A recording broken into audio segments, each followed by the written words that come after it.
ఈ నెల 31న ఏర్పడే super blue moon with lunar eclipse దీనికి సంబంధించి మనం ఇప్పుడు డిస్కస్ చేయబోతున్నాం. దీని ఎఫెక్ట్ ఏ రకంగా ఉండబోతోంది, నిజంగా ఆ ఫలానా రాశి వారికి ఫలానా నక్షత్ర వారికి ఇది అరిష్టంగా ఉంటుందా లేక దాని ఎఫెక్ట్ ఏమీ ఉండదా, దీని గురించి మాట్లాడడానికి ప్రస్తుతం టీవీ9 స్టూడియోలో ఉన్నారు పండితులు బంగారయ్య శర్మ, అలాగే హేతువాది బాబు గోగినేని, జ్యోతిషులు తేజస్విని శర్మ, అలాగే లైవ్లో మనకి హైదరాబాద్ నుంచి సీనియర్ సైంటిస్ట్ బాబురావు జాయిన్ అవుతున్నారు.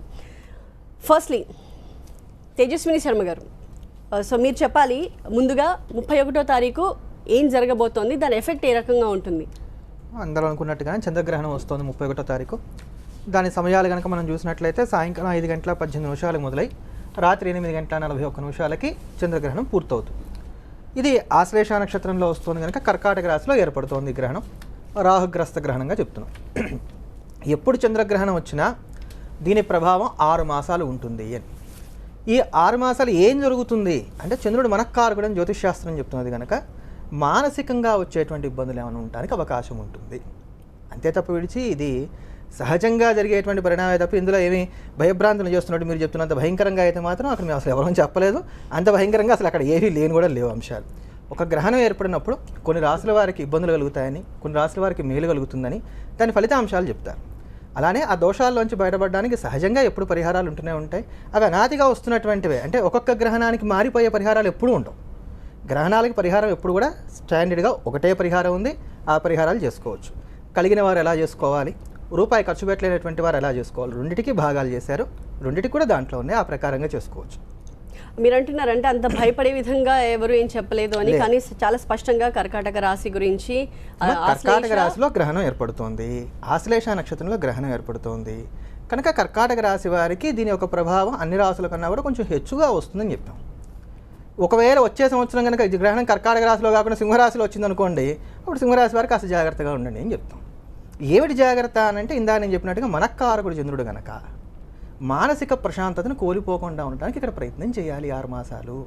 అది మీ ఇష్టం. మీరు యోగా చేసి సాధిస్తారా, భగవద్ధ్యానం చేసి సాధిస్తారా, కోపతాపాలకు దూరంగా ఉండి సాధిస్తారా, అది ఎలా సాధిస్తారా అనేది మీ మీరు. ఎఫెక్ట్ అయితే ఉంటుంది. మీరు చెప్పే చాలా సింపుల్ గా ఎఫెక్ట్ ఉంటుంది, కానీ భయపడే విధంగా ఉండదు. భయంకరంగా భయపెట్టి ఇప్పుడు ఏదో చీకటి నుంచి పెట్టి బూచని చెప్పి పిల్లవాడికి అన్నం తినిపించడం లాంటివి. సో అలాంటివి అయితే మేము ఏం చెప్పట్లేదు ఇక్కడ. అది చీకటనే చెప్తున్నాం, దాని బూచని అయితే మేము చెప్పట్లేదు. ఓకే, బాబు గోగినేని గారి వర్షన్ తీసుకునే ముందు బంగారయ్య శర్మ గారు మీరేమంటారు? అంటే ఖచ్చితంగా కొన్ని మార్పులు అయితే జరుగుతాయి. ఆ మార్పుల యొక్క ఇంపాక్ట్ జనం మీద ఉంటుంది. కాబట్టి జాగ్రత్తలు తీసుకోవడం అనే దాంట్లో ఎలాంటి దోషము లేదు. ఖచ్చితంగా జాగ్రత్తలు ఆ రాసుల వాళ్ళే కాదు అందరూ కూడా తీసుకోవాల్సిన అవసరం ఉంటుంది. వాళ్ళు ఎక్కువగా తీసుకోవాల్సి ఉంటుంది. Very simplified. అంతే. ఇందాక మీరు చెప్పింది కూడా ఏంటంటే ఈ దోషాలు తగ్గడానికి పట్టు స్నానం చేయాలి, విడుపు స్నానం చేయాలన్నారు. దోషాలు తగ్గడానికి అసలు ఎక్కడ చెప్పాల. మంత్రానుష్ఠానం చేసుకునేటువంటి నైష్ఠికులు ఎవరైతే ఉన్నారో వారికి ఆ సమయం చాలా శ్రేష్టమైనది, ఉపయుక్తంగా ఉంటుంది కనుక వారు పట్టు స్నానము విడుపు స్నానము చేసి ఆ సమయం అందు సమస్తమైనటువంటి ఆధ్యాత్మిక కార్యక్రమాలు నిర్వర్తించుకుంటారు. అది సాధారణంగా ఎప్పుడు గ్రహణం వచ్చినా జరిగేటువంటిదే. ఇంతేగాని ఈసారి గ్రహణం ఏదో చంద్రగ్రహణం వచ్చేసింది 31వ తారీఖు కనుక అన్ని రాశులకి అరిష్టం కనుక మీరు వెంటనే పట్టు స్నానాలు చేసేయాలి, విడుపు స్నానాలు చేసేయాలి, లేకపోతే అంటే మరి ప్రతిసారి చంద్రగ్రహణానికి ఈసారి చంద్రగ్రహణానికి కొన్ని తేడాలు చెప్తున్నారు. ఒకటి ఇది సూపర్ మూన్ గా ఉండబోతోంది, ఇది బ్లూ మూన్ గా ఉండబోతోంది, దాంతో పాటు గ్రహణంతో వస్తోంది. సో ఆల్ 3 in 1 ఒకటేసారి ఈసారి రాబోతున్నాయి కాబట్టి దీని ఎఫెక్ట్ వేరుగా ఉంటుంది అన్నది ప్రధానంగా ప్రచారం అవుతున్నది. లేదమ్మా, అది ఎక్కడన్నా ఒక పంచాంగంలో రాశారా? ఇప్పుడు సాధారణంగా జనం ఏం చేస్తారు, వాళ్ళకి తెలిసిన పండితుడిని ఆశ్రయిస్తారు, లేదా గుడికి వెళ్ళినప్పుడు అర్చకుల్ని అడుగుతారు. వాళ్ళు ఫలానా చేయండి, వీళ్ళైతే ఈ రాశి వాళ్ళు స్నానం చేయాలి, చక్కగా పట్టు స్నానం చేసుకుంటారు, మంత్రజపం చేసుకుంటారు, అనుష్ఠానం చేసుకుంటారు, విడుపుస్నానం చేసుకుంటారు, స్తోత్రపారాయణం చేసుకుంటారు. ఆ గర్భిణీ స్త్రీలు ఎవరైనా ఉంటే ఇంట్లో ఉంటారు. ఇవన్నీ కూడా సంప్రదాయంగా సనాతనంగా అనూచానంగా వస్తున్నవి. ఇవన్నీ పాటించి తీరాల్సిందే. బాబు గోగినేని గారు, నాకేం అర్థం కావట్లేదండి. ఒకటేమో గ్రహణం వస్తుంది అంటున్నారు, అదేమో ఒక రాశిలో జరుగుతుంది అంటున్నారు. గ్రహణం చంద్రుడికి కదండి. చంద్రుడు 4 లక్షల కిలోమీటర్ల దూరంలో ఉంది మనకి. ఈ చంద్రుడి మీద నీడ పడుతుంది. ఆ రాశులు ఎక్కడున్నాయండి? ఒక 100 కాంతి సంవత్సరాల అవతలు ఉన్నాయండి. రాశి అన్నది నిజంగా ఉంటే రాశిలో ఉన్న నక్షత్రాలు మనకి సెకండ్కి 3 లక్షల కిలోమీటర్ల స్పీడ్తో కాంతి వెళ్తూ నిమిషానికి 60 సెకండ్లు, గంటకి 60 నిమిషాలు, రోజుకి 24 గంటలు, సంవత్సరానికి 365 రోజులు, ఇంతకాలం పాటు అది ఆ స్పీడ్తో సెకండ్కి 3 లక్షల కిలోమీటర్ స్పీడ్తో 100 సంవత్సరాల కాంతి ప్రయాణిస్తే వీళ్ళు చెబుతున్న రాసుల్లోనూ ఒక నక్షత్రం ఉంటుంది. ఆ రాసుల్లో ఉన్న నక్షత్రాలు ఒక నక్షత్రానికి ఇంకో నక్షత్రానికి 50-70 కాంతి సంవత్సరాల డిస్టెన్స్ ఉంది. దాంట్లో జరుగుతుంది అంటారేంటి? ఇది ఇక్కడ కదా జరుగుతుంది. So first very important thing, రాసుల్లో గ్రహణాలు జరగట్లా. గ్రహణం అన్నది మన చుట్టూ తిరిగే చంద్రుడి మీద నీడ పడుతుంది. ఇటు నుంచి లైట్ వేస్తామండి నా చేతి మీద, కింద నీడ పడుతుందండి. ఏదో అద్భుతమైన మార్పులు వస్తాయా, TV9కి ఏదో విపత్తులు వచ్చేస్తాయా, దానికి మీరు స్నానం చేయాలా? ఎక్కడ చేస్తారండి స్నానాలు చేస్తే ఇవన్నీ పోతాయా? ఏంటండి ఇదంతా? మళ్ళీ బ్లూ మూన్ అన్నారు కదా, దట్స్ ఇంట్రెస్టింగ్. ఎందుకంటే మనకున్న వాతావరణ కాలుష్యం కారణంగా అది రెడ్ మూనే అవుతుంది. ఎందుకు అని actually the colour is also red, కానీ ఒకటే నెలలో 2 సార్లు వస్తే రెండోసారి వస్తే దాన్ని బ్లూ మూన్ అంటాము అన్నది వన్స్ ఇన్ బ్లూ మూన్ అన్న దగ్గర నుంచి తీసుకున్నారు. ఇదేదో రంగులు వేసుకుంటుంది, హోలీ ఆడుకుంటుందనో, లేకపోతే తప్పకుండా మీకేదో అవుతుంది జాగ్రత్తగా ఉండాలి, ఈ రాసుల వాళ్ళు ఎక్కువ జాగ్రత్తగా ఉండాలి, మిగతా రాసుల వాళ్ళందరూ కొంచెం జాగ్రత్తగా ఉండాలి, జాగ్రత్తగా లేకపోతే కడుపు నొప్పి వస్తుంది, ఆ టైంలో తినద్దు, ఇది గర్భిణీ స్త్రీలు ఇంట్లోనే ఉండాలి. Meaningless talk. దానికి ఎటువంటి బేసిస్ లేకుండా, అంటే అవకాశం ఉంది అన్నది ఈజ్ మీనింగ్లెస్. ఇది జరుగుతుంది జరగదు, ఏదో ఒకటే ఉండాలి, ఛాన్సెస్ అన్నది. ప్రెడిక్షన్ అంటే ఏమిటనంటే, మనం సైన్స్ విషయాలు మాట్లాడుకుంటే ఈ తేదీన ఈ కాలంలో ఫలానా వ్యక్తికి అక్కడ జరుగుతుంది అని చెప్పగలిగితే దాన్ని ప్రెడిక్షన్ అంటాం. ఇప్పుడు ప్రపంచంలో పర్టికులర్లీ వాళ్ళు చెప్పే రాసుల్లో పర్టికులర్లీ ఆ రాశిలో పుట్టే వాళ్ళు అంటూ ఉండరు కదండి. సో 750 కోట్ల మంది ఉన్నాం ప్రపంచ జనాభా. దాంట్లో డివైడ్ బై 12 వేసుకోవాలి కదా ఒక రాశిలో పుట్టేవాళ్ళు. వాళ్ళల్లో మళ్ళీ భారతదేశంలో ఉన్న వాళ్ళకే ఇదంతా. మరి అమెరికాలో ఉన్న వాళ్ళకి కర్కాటక రాశి, లేకపోతే పిల్లి రాశి, డైనోసార్ రాశిలో పుట్టిన వాళ్ళకి ఏమవుతుంది? ఏమీ కాదు. ఇక్కడ ఏమవుతుంది? ఏమీ కాదు. భయపడతాం తప్పిస్తే. ఆ భయం ఉన్నది చూసారా, that is what we want to talk about. జనరల్గా మాట్లాడేది ఏంటంటే, నేను I have already established you, ఈ గ్రహణం జరిగేది ఇక్కడ సౌరమండలంలో జరుగుతుంది. ఇక్కడికి 100 కోట్ల కాంతి సంవత్సరాల దూరంలో జరగట్లేదు, ఫుల్ స్టాప్. రెండోది, మీరు ఏదో అయిపోతుంది అని అంటే కుదరదండి, ఫలానాది అవుతుంది అని చెప్పండి. ప్రెగ్నెంట్ విమెన్కి ఏదో అయిపోతుంది, ఇట్లా భయపెట్టడం మామూలు. అంటే ఈ భయపెట్టడం విషయం నన్ను చెప్పనియండి. ఇప్పుడు ప్రతి ఒక్కళ్ళని భయపెట్టడం, నీకేదో అయిపోతుందిరా అని. అయిపోతుందిరా అన్నాక ఇదిగో పరిహారం ఉంటుంది. ఇప్పుడు సాంబశివరావు గారు బిజినెస్ గురించి చెప్పారు కదా, పరిహారం ఉంటుంది. అంటే ప్రతి ఒక్కడికి నువ్వు చచ్చిపోతావురా అంటే వాడు భయం వేసి నేనేం చెయ్యాలంటాడు కదా. అప్పుడు ఇదిగో 5,000 రూపాయలు, 10,000 రూపాయలు, 3,000 రూపాయలు, వాట్ ఎవర్ నువ్వు పరిహారం ఓకే ఫ్రీగానే చేస్తున్నారు అనుకుందాం. అయినా అబద్ధమే కదా, ఏమీ కావట్లేదు కదా. ఉన్న వాళ్ళకు పరిహారం, లేని వాళ్ళకు పరిహారం కూడా ఉంది అని ఆయన అన్నారు. సో అది పరిహారం దాకా వెళ్దాం. అంటే fictitious solution for a non existent problem. మనము ఒక చిన్న పని చేద్దాం, పాయింట్ టు పాయింట్ ప్రశాంతంగా మాట్లాడుకుందాం, ఒక్కొక్కటి హాయిగా, చాలా ఓపిక. మొట్టమొదట ఎక్కడో జరిగేటటువంటి చంద్రుడు ఇక్కడ ఏమిటి మనకి తేడా అని అడిగారు. అది ఎలా ఇక్కడ జరుగుతోంది, ఎక్కడో జరిగే రాసుల గురించి. చంద్రుడు కూడా ఎక్కడో అన్నారు. సరిగ్గా వినాలి మీరు. నేను చెప్తా ఇప్పుడు ప్రశాంతంగా వినండి, మళ్ళీ చెప్తాను. ఈ గ్రహణం అన్నది రాసుల్లో జరగట్లేదు, గ్రహణం అన్నది మన సౌర మండలంలో జరుగుతుంది. 3 సార్లు చెప్పాను. మొదలు పెట్టడమే ఎక్కడో ఉన్న చంద్రుడు అని మొదలు పెట్టారు. You can go back and here. అది చిన్న విషయం, నేను చెప్తాను. ఇక్కడ అద్భుతం ఏమిటి అంటే, చంద్రుడు ఎంతో దూరంలో ఉన్నాడు. ఆ చంద్రుడి యొక్క ఇంపాక్ట్ భూమి మీద ఉందా లేదా, ఏ సందర్భాల్లో ఎలా ఉంటుంది, ఇక్కడి నుంచి మనం మొదలు పెట్టుకోవాలి. మీరు ఒక సైక్రియాట్రిక్ డాక్టర్ దగ్గరికి వెళ్ళండి. వెళ్తే ఆ డాక్టర్ని మీరు అడగండి. సైంటిఫిక్ స్టడీ, నేనేది బయట ఊరికనే చెప్పట్లేదు. అమావాస్య, పౌర్ణమి ఈ 2 వచ్చినప్పుడు సైక్రియాట్రిక్ పేషెంట్స్లో ఒక విభిన్నమైనటువంటి ప్రవర్తన, ఒక డిఫరెన్స్ కనిపిస్తుంది. ఖచ్చితంగా. ఇట్స్ ప్రూవెన్ అంటున్నారు. It's proven. I will even give you facts. ఎక్కడి నుంచి ఈ రీసెర్చ్ అనేది కూడా నేను మీకు ఇస్తాను. ఈవెన్ ఆర్టికల్స్ ఇస్తాను. I will give you articles. Nothing to worry, I brought the articles with me. చంద్రుడి యొక్క ఇంపాక్ట్ వల్ల సముద్రం ఉందండి, పౌర్ణమి వస్తే పొంగి బయటకు వస్తుంది, అమావాస్య రాగానే కుచించుకొని లోపలికి వెళ్ళిపోతుంది. వెళ్తోందా వెళ్ళట్లేదా? ఈజ్ ఇట్ కంటి ముందు కనిపిస్తున్న సత్యమా కాదా? 70% వాటర్ బాడీ మంది కూడా. దీంట్లో కూడా చంద్రుడు మనఃకారకుడు అని మన పూర్వీకులు చెప్పడానికి ఒక ఆధారం ఉంది. అయితే ఆధారము నేను చెప్తుంది కాదు, ఇది యాక్చువల్గా దీని మీద చాలా స్టడీస్ జరిగినాయండి. ఇప్పుడు ఆథర్ బార్ డబ్ల్యూ ఏమండి, సైకోసోక్ నర్స్ మెంట్ హెల్త్ 2000లో ఈయన ఒక చిన్న బిలీఫ్ తీసుకొచ్చి ఇచ్చాడు. ఏమని అంటే, comparison of meal values across the weeks of the lunar cycle was performed using the ANOVA.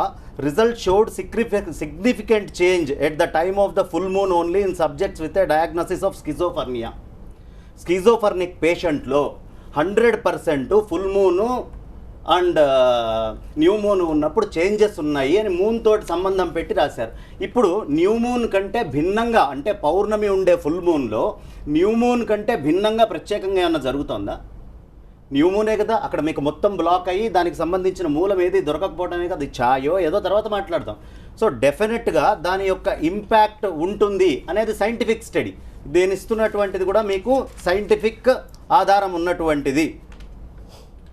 ఇది university of Liverpool health and community care research unit, United Kingdom నుంచి వచ్చింది. నిరాధారమైనటువంటి స్టేట్మెంట్ కాదు.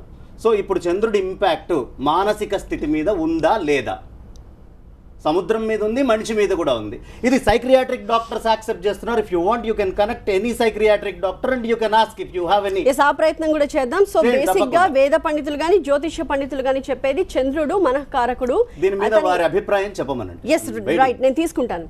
సో చంద్రుడి ఇంపాక్ట్, చంద్రుడికి జరిగే మార్పుల ఇంపాక్ట్ మనిషి మీద ఎలా అయితే సముద్రం మీద కనిపిస్తుందో మనిషి మీద కూడా స్పష్టంగా కనిపిస్తుంది అన్నది ప్రధానంగా పండితులు చేస్తున్న వాదన. మరి దీనికి హేతువాదులు అలాగే సైంటిస్టులు ఏమంటారు, అలాగే వీరు సూచిస్తున్నట్టు సైకియాట్రిస్ట్ డాక్టర్ని కూడా మనం కన్సల్ట్ చేసే ప్రయత్నం కూడా చేద్దాం. జనవరి 31న ఈ సంవత్సరానికి మొదటి చంద్రగ్రహణం రాబోతోంది. 3-in-1 మూన్గా కూడా దీన్ని పిలుస్తున్నారు. దీని గురించి మరి సైంటిస్టులు ఏమంటారో తెలుసుకుందాం. ముందుగా సీనియర్ సైంటిస్ట్ బాబురావు మనకి లైవ్లో అందుబాటులో ఉన్నారు. బాబురావు గారు, దీన్ని సూపర్ బ్లూ మూన్ అని ఎందుకు అంటున్నారు? దీనికి ఉన్న ప్రత్యేకత ఏంటి, సిగ్నిఫికెన్స్ ఏంటి?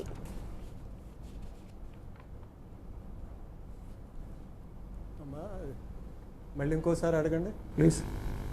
ఈసారి ఏర్పడే ఈ చంద్రగ్రహణంకు ఉన్న సిగ్నిఫికెన్స్ ఏంటి? దీన్ని సూపర్ బ్లూ మూన్ అని ఎందుకు అంటున్నాం? ఈసారి ఫుల్ మూన్ గ్రహం, పూర్తి చంద్రగ్రహణం జరుగుతుంది. అది 150 సంవత్సరాల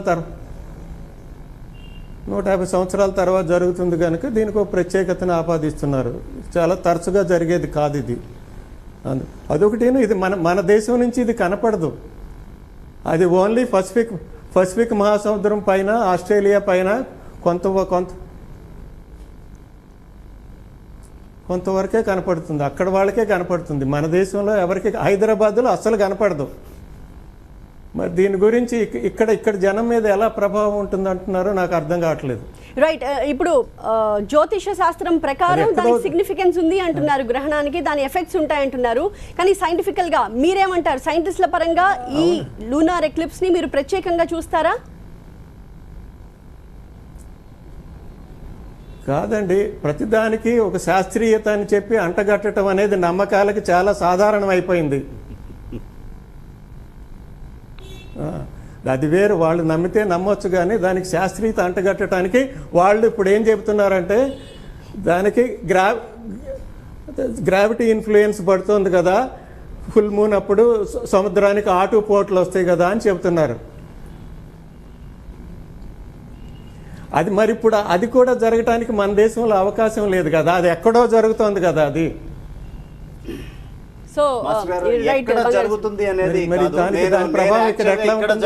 ఎక్కడ జరుగుతుంది అనే ప్రస్తావన నేను చేయలేదు. మీరు నన్ను అడిగింది గ్రహణానికి ఇంపాక్ట్ ఉంటుందా ఉండదా. ఒకవేళ ఎక్కడైనా సరే గ్రహణానికి ఇంపాక్ట్ ఎలా ఉంటుంది, అక్కడెక్కడ ఉన్నదానికి ఇక్కడెక్కడ ఎలా ఉంటుంది అనే ప్రశ్నకి నేను కాదండి, ఒక సైక్రియాట్రిక్ విగ్ దానికి సంబంధించినటువంటి స్పెషలిస్ట్ బార్ అనే ఆయన ఇచ్చిన స్టేట్మెంట్ని మాత్రమే నేను ఇచ్చాను. నేను ఏది అన్సైంటిఫిక్గా చెప్పలేదు. కాబట్టి ఆయన దానికి ఏది ఉండదు అని స్పష్టంగా మరీ చెప్పారు. ఉండదు అన్నారు కాబట్టి ఇప్పుడు బార్ తప్ప వార్ తప్ప. ఎస్ బాబు గారు. యా, ఇప్పుడు ఏంటంటేనండి, this is a cultural prejudice, ఇవాల్టిది కాదు. అరిస్టాటిల్ దగ్గర నుంచి ప్లీనీ ది ఎల్డర్ వరకు. ఎందుకంటే ఈ నోషన్స్ ఆఫ్ ఆస్ట్రాలజీ ఏవైతే ఉన్నాయో అవి ఇండిజినస్గా మనకి పుట్టినవి కాదు, గ్రీకుల నుండి మనకు వచ్చిన ఐడియాస్. సో అరిస్టాటిల్ తర్వాత ప్లీనీ ది ఎల్డర్ రాసిన విషయాలని రిపీటెడ్గా మాట్లాడుకోవటం జరిగింది.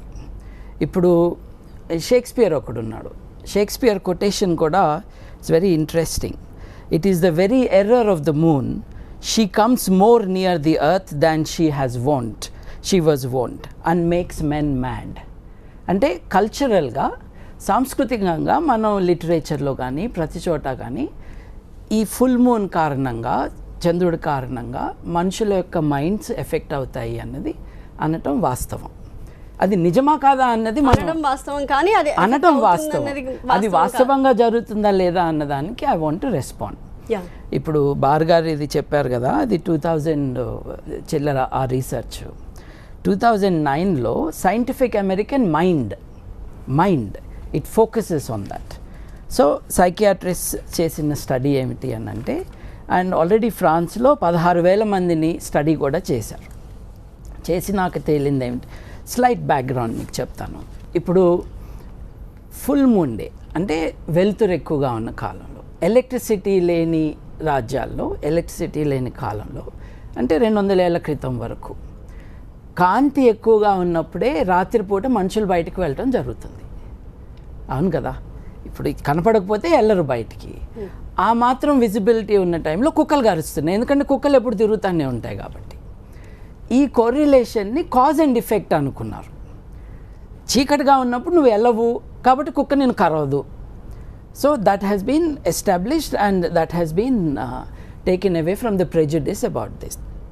ఇకపోతే ఈ సైకియాట్రిక్ బిహేవియర్ పైన వచ్చే ఎఫెక్ట్స్ ఏమిటి అన్నవి నేను చెప్పాను కదా. ఫ్రాన్స్లో 16,000 మందిని స్టడీ చేయటము, వాటి సమ్మరీ 38 సచ్ స్టడీస్ అంటే మెటా రీసెర్చ్ చేసి, రీసెర్చ్ పేపర్స్ని రీసెర్చ్ చేసి చెప్తున్నది ఏమిటి అని అంటే American scientific American mind. So nothing less authoritative than that.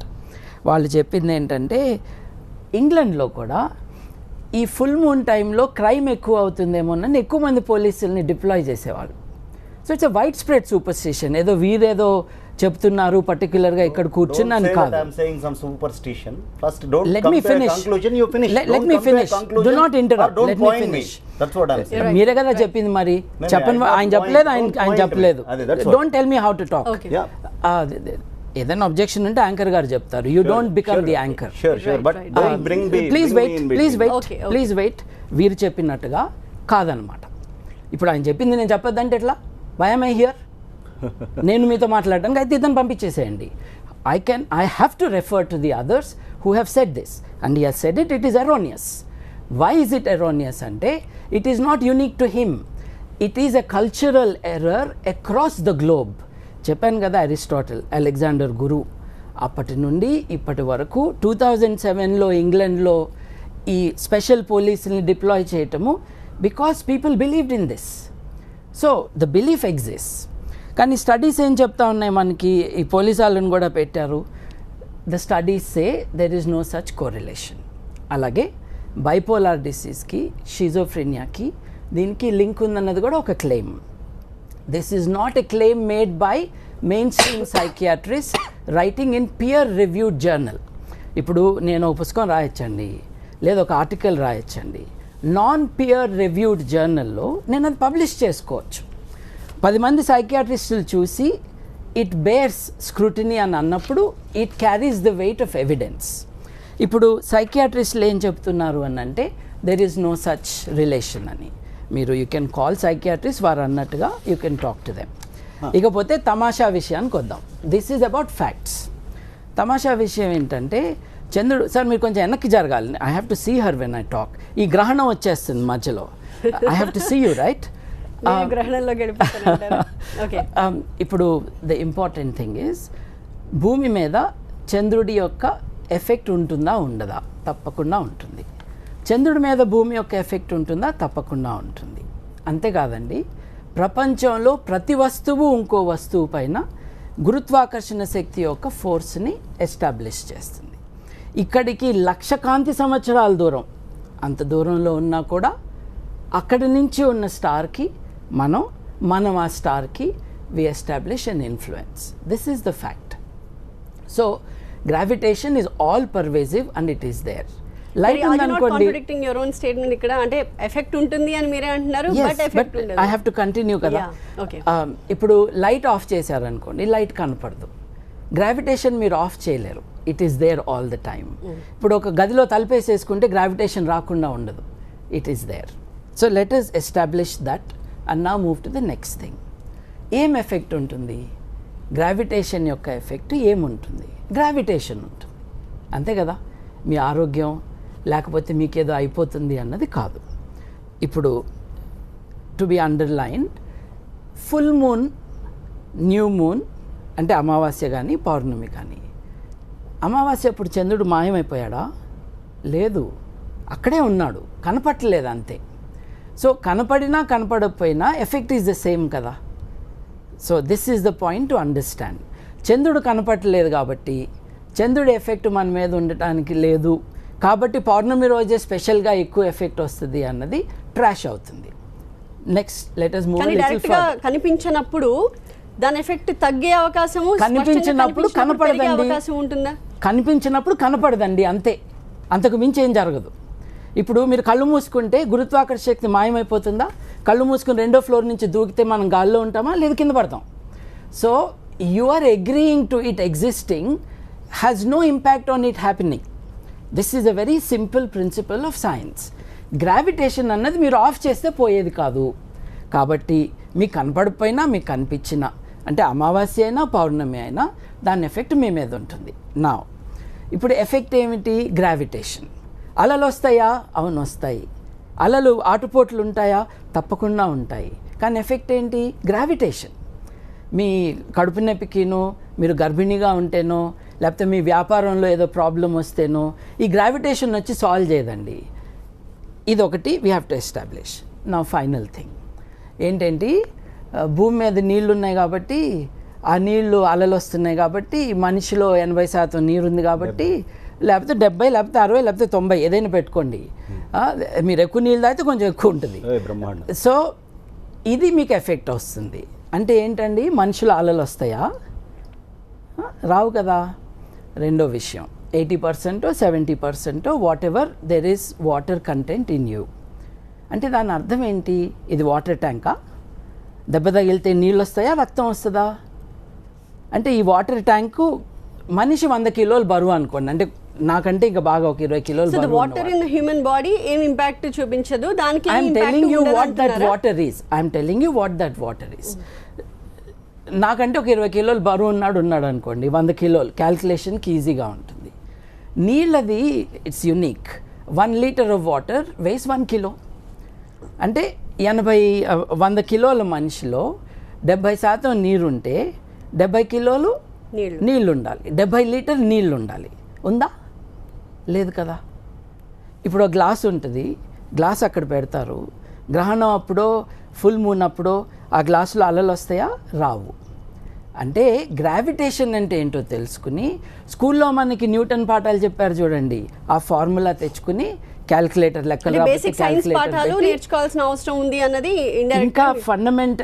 డైరెక్ట్గా చెప్తున్నానండి, లెక్కలు రావని. ఇంకా అంటే ఇది I have to finish this. ఈ సైన్స్ పాఠం అయిపోవాలి, ఎందుకంటే స్కూల్లో వినలేదుగా సైన్స్ పాఠం, అందుకని ఇట్లా మాట్లాడుతున్నారు అందరూ.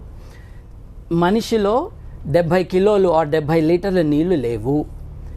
ఉన్న నీటి కంటెంట్ ఏదైతే ఉందో it is part of your living cells, it's not as liquid.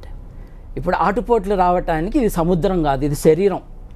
దీంట్లో నీళ్ళు వాటర్ ట్యాంక్ లాగా లేవు. ఏలు కోస్తే రక్తం వస్తుంది. ఎంత లిక్విడ్ ఉంది మనిషి శరీరంలో? ఎంత లిక్విడ్ ఉంది? రఫ్గా ఒక 4 లీటర్లు రక్తం, విసర్జితం కానీ మూత్రం ఒక 100 మిల్లీలీటర్లో 150 మిల్లీలీటర్లో. మీరు బాగా దాహం వేసి తాగితే 1 లీటర్ నీళ్లు తాగి ఉంటారు. అది 70 లీటర్లు ఒకటి కాదు. కడుపు నిన్న నీళ్లు తాగి మీరు పౌర్ణమి రోజున కూర్చుంటే లోపల అల్లలు వస్తాయండి. అసలు ఈ ట్రాషీ ఆర్గ్యుమెంట్ అర్థమవుతుంది కదా. This has no connection with this. The only బాడీలో ఉన్న వాటర్ కిను సముద్రంలో ఉన్న నీరుకి కూడా మీరు ఒకటే తాట. సముద్రంలో trillions and trillions of gallons of వాటర్లో వస్తున్న ఎఫెక్ట్ ఇది. మీలో ఉన్నది as I just told you 4 లీటర్లు ప్లస్ 1 లీటర్ 5 లీటర్లు ఉంటుందేమో మహా అయితే. It has no effect at all. సముద్రంలో వాటర్ ఫ్లోయింగ్ బాడీ కాబట్టి it is an open body. That is also important. ఒక ట్యాంక్ బండ్లు అల్లు వస్తాయండి, సముద్రంలో వస్తాయి. ఎందుకంటే సముద్రంలో ఆ వాస్ట్ క్వాంటిటీ ఆఫ్ వాటర్ ఉంది.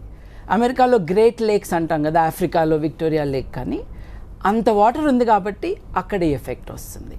So understand what gravitation is, understand the distances between planets and stars and ourselves, understand what psychiatry says, and understand how to distinguish it between scientific understanding and cultural misunderstanding. చాలా simple గా మీరు ఆస్ట్రాలజీకి, ఆస్ట్రానమీకి, సైకాట్రీకి వీటన్నిటికీ సంబంధమే లేదు, అన్నిటిని mix చేయొద్దని చెప్తున్నారు. అందుకే డిఫరెంట్ సబ్జెక్ట్స్ కదా. సో మీరు చెప్పిన సైన్స్ పాఠం పూర్తయింది. మరి దానికి బంగారే శర్మ గారు ఏమంటారు? రాసుల ప్రభావం మరి మనుషుల మీద ఉన్నప్పుడు స్పష్టంగా చాలా ప్రకృతి పరంగా మనకి ఆధారాలు కనిపిస్తున్నప్పుడు ఎందుకు దాన్ని వ్యతిరేకిస్తున్నారు, రాసులే లేవని ఎందుకు అంటున్నారు అన్నది ప్రధానంగా పండితుల ప్రశ్న హేతువాదులకి. సో బాబు గోగినేని గారు మీరేమంటారు? ఆయన 3 ఎగ్జాంపుల్స్ కోట్ చేశారు. కోటిహార్ అన్నారు, కపోతేశ్వర గుండం అన్నారు, శివగంగ కొండ అన్నారు. అంటే ఇప్పుడు ప్రకృతిలో కొన్ని జరుగుతూ ఉన్నప్పుడు దాని చుట్టూ మనం కొన్ని కన్స్ట్రక్ట్ చేసుకోవచ్చు. ఉదాహరణకి అరసవెల్లిలో స్వామివారి పాదం మీదకి సంవత్సరంలో ఫలానా తేదీన కాంతి పడుతుంది, సూర్యకిరణాలు డైరెక్ట్గా పడతాయి. ఎక్కడ సూర్యకిరణాలు పడతాయో అక్కడ స్టాచ్యూ పెట్టడం ప్రక్రియ. అంటే అక్కడ ఉన్నది కాబట్టి రావట్లేదు, అక్కడికి వస్తున్నాయి కాబట్టి అక్కడ పెట్టారు మీరు. అట్లా over hundreds of years, thousands of years human observation makes you do things. ఫ్రాన్స్లో లాస్కో గుహలు ఉన్నాయండి. 21 జూన్లో, అంటే ఏ రోజైతే మనం సాల్స్టిస్ డే అంటామో ఆ రోజు చాలా డీప్గా, nearly 1 kilometre deep into the caves of France Lascaux caves సూర్యకాంతి వెళ్తుంది. నువ్వు గుహలో బొమ్మ వేసావు కాబట్టి సూర్యకాంతి రావట్లా, సూర్యకాంతి అక్కడికి వస్తుంది కాబట్టి నువ్వు బొమ్మ గీసావు. That is a difference. ఇప్పుడు ఈక్వేటర్ దగ్గరికి వెళ్ళి మనం ఒక బకెట్ కంత పెట్టేసి దాంట్లో ఒక పువ్వు పెట్టామనుకో నీళ్ళల్లో, అది క్లాక్ వైజ్ తిరుగుతుంది. 1 side of equator just 4 inches యువతలు తీసుకొచ్చి పెడితే యాంటీ క్లాక్ వైజ్ తిరుగుతుంది. In nature there are things that happen. దానికి అద్భుతాన్ని జోడించటం అన్నది తప్పే, కానీ ఇవి జరగవు అని కాదు. There is a cycle in the universe, there is a cycle. ఆ సైకిల్ని మనం అడాప్ట్ చేసుకుని మన మిథాలజీకి, మన లోర్కి యాడ్ చేస్తాం. But I want to add 2 questions అండి ఇన్ దిస్. ఆర్యభట్టుడు గురించి మాట్లాడుకున్నాం. ఆర్యభట్టుడు భూమి గుండ్రంగా ఉందని, భూమి సూర్యుడి చుట్టూ తిరుగుతుందని చెప్పాడు. జ్యోతిష్యం చెప్తుందా అది? ఇవాళ 1500 సంవత్సరాల తర్వాత జ్యోతిష్యానికి భూమి సూర్యుడి చుట్టూ తిరుగుతుందా, సూర్యుడు భూమి చుట్టూ తిరుగుతాడా? నెంబర్ 1. 2 ప్రశ్నలు కదండి. రెండో ప్రశ్న ఏంటంటే, మరి ఉత్తరాయణం దక్షిణాయనం అంటున్నారే, మళ్ళీ మన క్యాలెండర్ అని గట్టిగా చెప్తున్నారే. భారతదేశానికి స్వాతంత్రం వచ్చినప్పుడు 60 క్యాలెండర్లు ఉండేవి, వాటిల్లో మీదేది అన్నది మొదటి ప్రశ్న అయితే. రెండో ప్రశ్న ఏంటంటే, నిజంగా ఉత్తరాయణం డిసెంబర్ 22న స్టార్ట్ అయిందా? మీరు చెప్పే జనవరి 14, 15 మీ లొల్లి ఉంది కదా, 13 అవుతుందా, 14 అవుతుందా, 15 అవుతుందా అని ఈ చోటమోటా లొల్లినా అసలు 20 రోజులు లేటుగా చేస్తున్నారా మీరు? ఉత్తరాయణం అన్నది ఎప్పుడు జరగటం మొదలైంది? మీకు క్యాలెండర్ తెలుసా అసలా? అలాగే బృహస్పతి ఒక రాశిలోకి వెళ్తాడు అని అంటున్నారు. బృహస్పతి అంటే ఇంగ్లీష్లో ఏ గ్రహం అండి? I just need that clarity. Jupiter. కాకపోతే దానికి వస్తాను. ఇప్పుడు బృహస్పతి అనే జూపిటర్ అనేవాడు ఇట్లా క్లాస్ ఎగ్గొట్టి ఎక్కడికో వెళ్ళిపోతే ఊరుకుంటుందా అండి? సూర్యగ్రహం వాళ్ళ గ్రహం. సూర్యుడు నక్షత్రం, సూర్యుడు గ్రహాలన్నిటినీ తన చుట్టూ తిప్పుకుంటున్నాడు, నేను ఇప్పుడే వస్తాను ఆగు అని అక్కడికి వెళ్ళిపోతే ఏది కొన్ని వందల కాంతి సంవత్సరాల దూరంలో ఉన్న రాశిలోకి వెళ్ళి ఇట్లా సంవత్సరం అంతా 12 క్లాసులు డుమ్మా కొట్టి ఇట్లా 12 రాశులు తిరుగుతూ ఉంటాడు ఆ గురుడు. ఒప్పుకోరండి ఇది. This is not allowed. This is not allowed. మీ గ్రహం ఒకటే ఒక చిన్న విషయం. ఇప్పుడు మీ ఉద్దేశంలో గ్రహము అంటే ఏం చెప్తున్నారు? మీరు చెప్పిన జూపిటరే. మీరు చెప్పిన జూపిటరే మీరు అంటున్నారు అన్నాను దాన్ని. నేను అక్కడ జూపిటర్ అని నేనన్నా అని చెప్పలేదు. ఒక్క నిమిషం. సో బేసిక్ గ్రహము అంటే జ్యోతిష్యంలో ఉన్నదానికి సంబంధం లేదు. గ్రహము అంటే అనుగ్రహ ఆగ్రహ, వస్తాను, అనుగ్రహ ఆగ్రహాలని చూపించేటటువంటి దాన్ని గ్రహము అంటారు శాస్త్రంలో. అనుగ్రహము ఆగ్రహము. ఇప్పుడు ఈ భూదేవి అన్నానండి నేను. భూదేవి ఒక రూపాన్ని నేను ఆపాదించి పెట్టాను భూదేవికి. అలా అని భూమి మొత్తము ఉందని నాకు తెలియదా? దానికి ఒక సింబాలిక్ చేతనా శక్తిని వేదము గ్రహించి ఆ శక్తి స్వరూపంగా మాట్లాడుతోంది.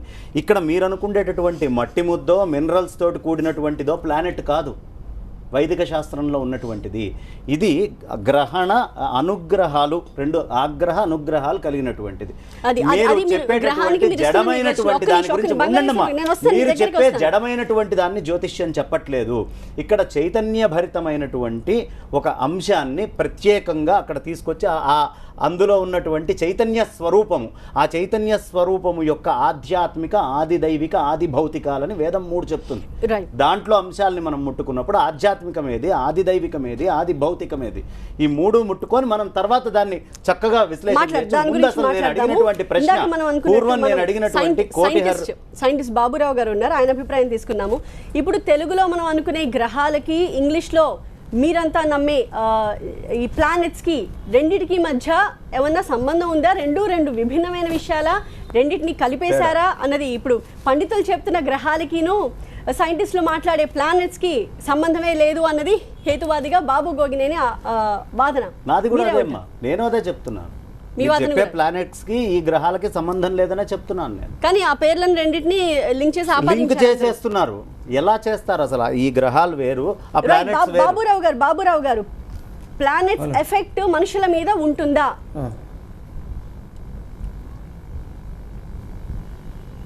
Hello yes Baburao. హలో చెప్పు, మాట్లాడు. ఏమండి, నేను దీనికి సమాధానం చెప్పే ముందుగా నేను అంతకు ముందు వారు ఒక మాట చెప్పారు. బార్ అనేవారు ఒక జర్నల్లో ఒక అధ్యయనాన్ని ప్రచురించారు అని చెప్పి దాన్ని ఉదాహరణగా చెప్పారు. దానికి సంబంధించి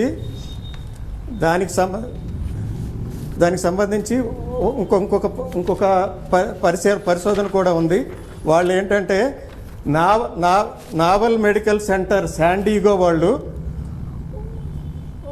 8473 కేసులు హాస్పిటల్కి వచ్చినప్పుడు వాళ్ళని పరిశీలించి వాళ్ళు చెప్పింది ఏంటంటే ఇలాంటి ప్రభావాలు ఏమీ లేవు అని చెప్పారు. అంతకు ముందు దానిలో ఆయన ఇచ్చిన ఉదాహరణలో కేవలం 56 మంది పేషెంట్లు మాత్రమే వాళ్ళు పరిశీలించారు. ఇది చాలా అది శాస్త్రీయం కాదు. అవునండి. ఇంకా మీరు గ్రహాల గురించి అడిగారు. అది మరి ఆయనే చెప్తున్నారు, నాకు జ్యోతిష్యం శాస్త్రం తెలీదు, ఆయనే గ్రహాలు కావు, ఈ అస్ట్రానమీలో ఉన్న గ్రహాలకేనో మా గ్రహాలకి సంబంధం లేదంటున్నారు కనుక మనం దాని గురించి అనవసరంగా మాట్లాడాల్సిన అవసరం ఉండదు అనుకుంటున్నాను. కానీ నేను అడుగుతున్నా ఆస్ట్రోనామికల్గా, సైంటిస్ట్గా మీరు ప్లానెట్స్ ప్రభావం మనుషుల మీద ఉంటుందా? నాకు తెలిసినంత వరకు ఉండదనే నేను అనుకుంటున్నానండి. నాకు తెలిసినంత వరకు. ఎందుకంటే ఎవరైనా కూడా మన జ్ఞానాన్ని మించి మాట్లాడకూడదు. దానికి ఎందుకు ప్రభావం ఉంటుంది అనేది శాస్త్రీయంగా ఎక్కడా నిరూపణ కాలేదు. నిరూపణ అయింది ఏదన్నా ఉంటే చూపించమనండి. నిరూపణ కాని దాన్ని మనం ఎలా అంగీకరిస్తాం? చంద్రుడు ఇంతవరకు ఏ శాస్త్రీయ పరిశోధన కూడా సూర్యుడు కానీ చంద్రుడు కానీ యొక్క ప్రభావం మానవ జీవితాల మీద ఉన్నది అనేది ఎక్కడా నిరూపణ కాలేదు. మన జీవితాల మీద ప్రభావం అంతా రాజకీయ, ఆర్థిక, సామాజిక పరిస్థితులను బట్టి ఉంటుంది కానీ గ్రహాలను బట్టి ఉండదు. రాజకీయ కూడా చెప్పేశారు. రాజకీయ, సామాజిక, ఆర్థిక విషయాలను బట్టే ఉంటుందండి మన జీవితాల మీద ప్రభావం. అంతే. సమాజం మారుతూ వచ్చింది కదా. ఒకనాడు ఎక్కడో అడవిలో ఉన్న వాళ్ళం ఈరోజు నగరాల్లో ఉంటున్నాం. ఆనాడు అదే ప్రభావం, ఈనాడు అదే ప్రభావం చూపిస్తాయి ఆ గ్రహాలు. సరే, ఖగోళ శాస్త్రంలో ఓవరాల్ గా జరిగే మార్పుల ప్రభావం మనుషుల మీద ఉంటుందా? మనుషుల మానసిక స్థితిగతుల మీద కానీ, వాళ్ళ ఆరోగ్యం మీద కానీ శారీరకంగా ఏమైనా మార్పులు సంభవించే అవకాశం దానికే ఇప్పుడు ఒక ఉదాహరణ చెప్పాను కదండి. పబ్లిష్డ్ పేపరు అది 8473 మంది పేషెంట్స్ ని అధ్యయనం చేసి చెప్పారు కదా. అది చాలా క్లియర్. ఇప్పుడు అమావాస్య, పౌర్ణమి యొక్క ప్రభావాలు ఎలాంటి దాని మీద లేదు, మానసిక రోగుల మీద ఎలాంటి ప్రభావం చూపించలేదని ఖచ్చితంగా చెప్పారు కదా. ఇప్పుడు 2000లో ఒకటి పేపరు, 2009లో ఒకటి, 2013లో ఒకటి, ఇలా మీరు పేపర్స్లో మొత్తం మార్చుకుంటూ చేంజ్ అవుతూ ఉంది. సైంటిఫిక్ స్టడీస్ జరుగుతున్నాయి, ఎప్పటికప్పుడు చేంజ్ జరుగుతుంది అని చెప్పారు కదా. అంటే ఖచ్చితంగా మీలో మార్పులు జరుగుతూ ఉంటాయి. ఈ మార్పులు జరిగేటటువంటిది ఇవాళ ఇక్కడ ఉన్నది రేపు మళ్ళీ ఇది సత్యం అని చెప్పేటటువంటి మార్పు కూడా రావచ్చు. దానికి అసలు ఏమిటి, మేము ఇది నిర్దుష్టం, ఇది ఇదమిత్తం అని చెప్పడానికి దీని అథెంటిసిటీ ఒకటి వినండి. దీని అథెంటిసిటీ అక్కడ చేంజ్ అవుతూ పూర్తిగా అట్లా రావటం జరుగుతోంది. ఇంకొకటి, వారు ఒక చెరువులో నీళ్ళు వచ్చినాయి అంటే జస్ట్ అబ్జర్వేషన్ని బట్టి ఇక్కడ రాసేసుకున్నారు అనే మాట వారు చెప్పారు.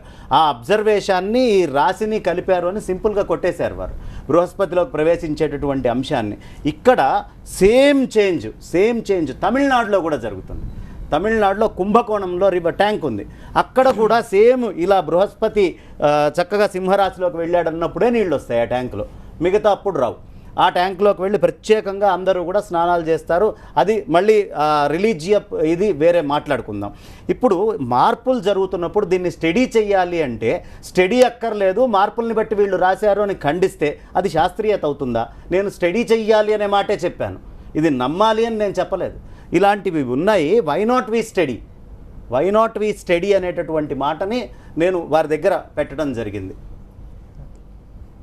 Yes sir. తేజస్విని శర్మ గారు, మీరు దీని గురించి మీరు ఏమైనా చెప్పదలుచుకున్నారు? ప్రధానంగా రాసుల ప్రభావం ఉండదంటున్నారు, గ్రహాల ప్రభావం ఉండదంటున్నారు. రాసులు, గ్రహాలు, నక్షత్రాలు, గోగినేని గారు ఎప్పుడు మాట్లాడినా వారు మాట్లాడుతున్నవి 4 అంశాలు ఎక్కువ వారు ప్రాధాన్యత ఇచ్చేది జ్యోతిష్యంలో. ఫస్ట్ అసలు జ్యోతిష్యం నాన్సెన్స్ అంటారు వారు అనేది మాట. అది తర్వాత వాళ్ళు ప్రతిపాదన చేస్తున్నటువంటి ప్రశ్నలు ఏమిటి అని అంటే, సూర్యుడు గ్రహం కదా మీరు అంటున్నది, కానీ నక్షత్రం అని సైన్స్ అని చెప్తోంది కదా, ఎట్లా ఒప్పుకుంటారు?